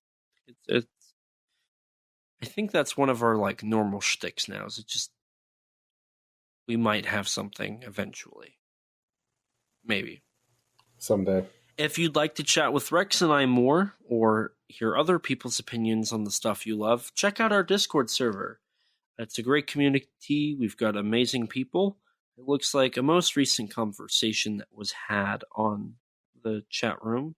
Somebody was listing off their top 5 Godzilla movies, and talking about Godzilla VHSs and first Godzilla movies they've watched.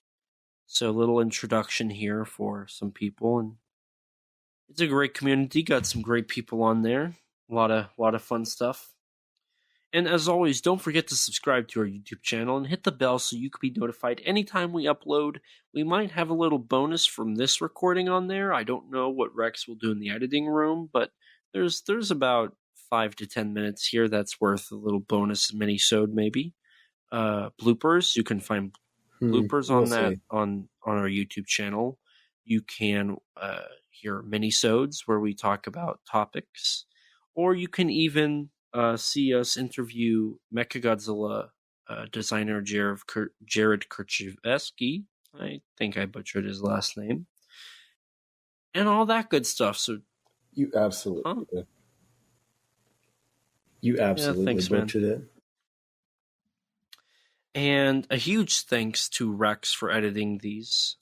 It seems like every time we're like, this is the longest episode, because we just can't stop talking. We just talk all day. Well, thankfully it's not the longest one, because if it gets any longer than everything wrong with GVK, then I mean, I think we're going to need almost a second an hour. No. Cough, cough. Look, man, I already have no sleep. Don't make me have no sleep. I don't care. But a huge thanks to you, Rex, for all this. And along with Rex, we'd like to give a huge shout out and thanks to Danny DeManna of the Godzilla Novelization Project for his vocal work, and Gratton Conwell from Giant Monster BS for composing the music for our theme song. Giant Monster BS is on any streaming platform you can find for podcasts, and also on Twitter. And you can find Danny's work at the Godzilla Novelization Project.com, along with his YouTube, or not his YouTube, his Twitter, which is at Deadzilla _1993. Crap, I did this last time. Hang on. Deadzilla93 _GNP. So check both. This man's bits are making the exact same mistakes over and over again, I swear. Look, man. He can't even remember the movies. Sleep deprivation? So definitely check them out, and a huge thanks to them for helping us with our theme song. And with that, our episode on Shin Ultraman is done. I hope you guys were able to catch it in a film festival or in the limited theatrical release. If not, we just spoiled the whole film for you.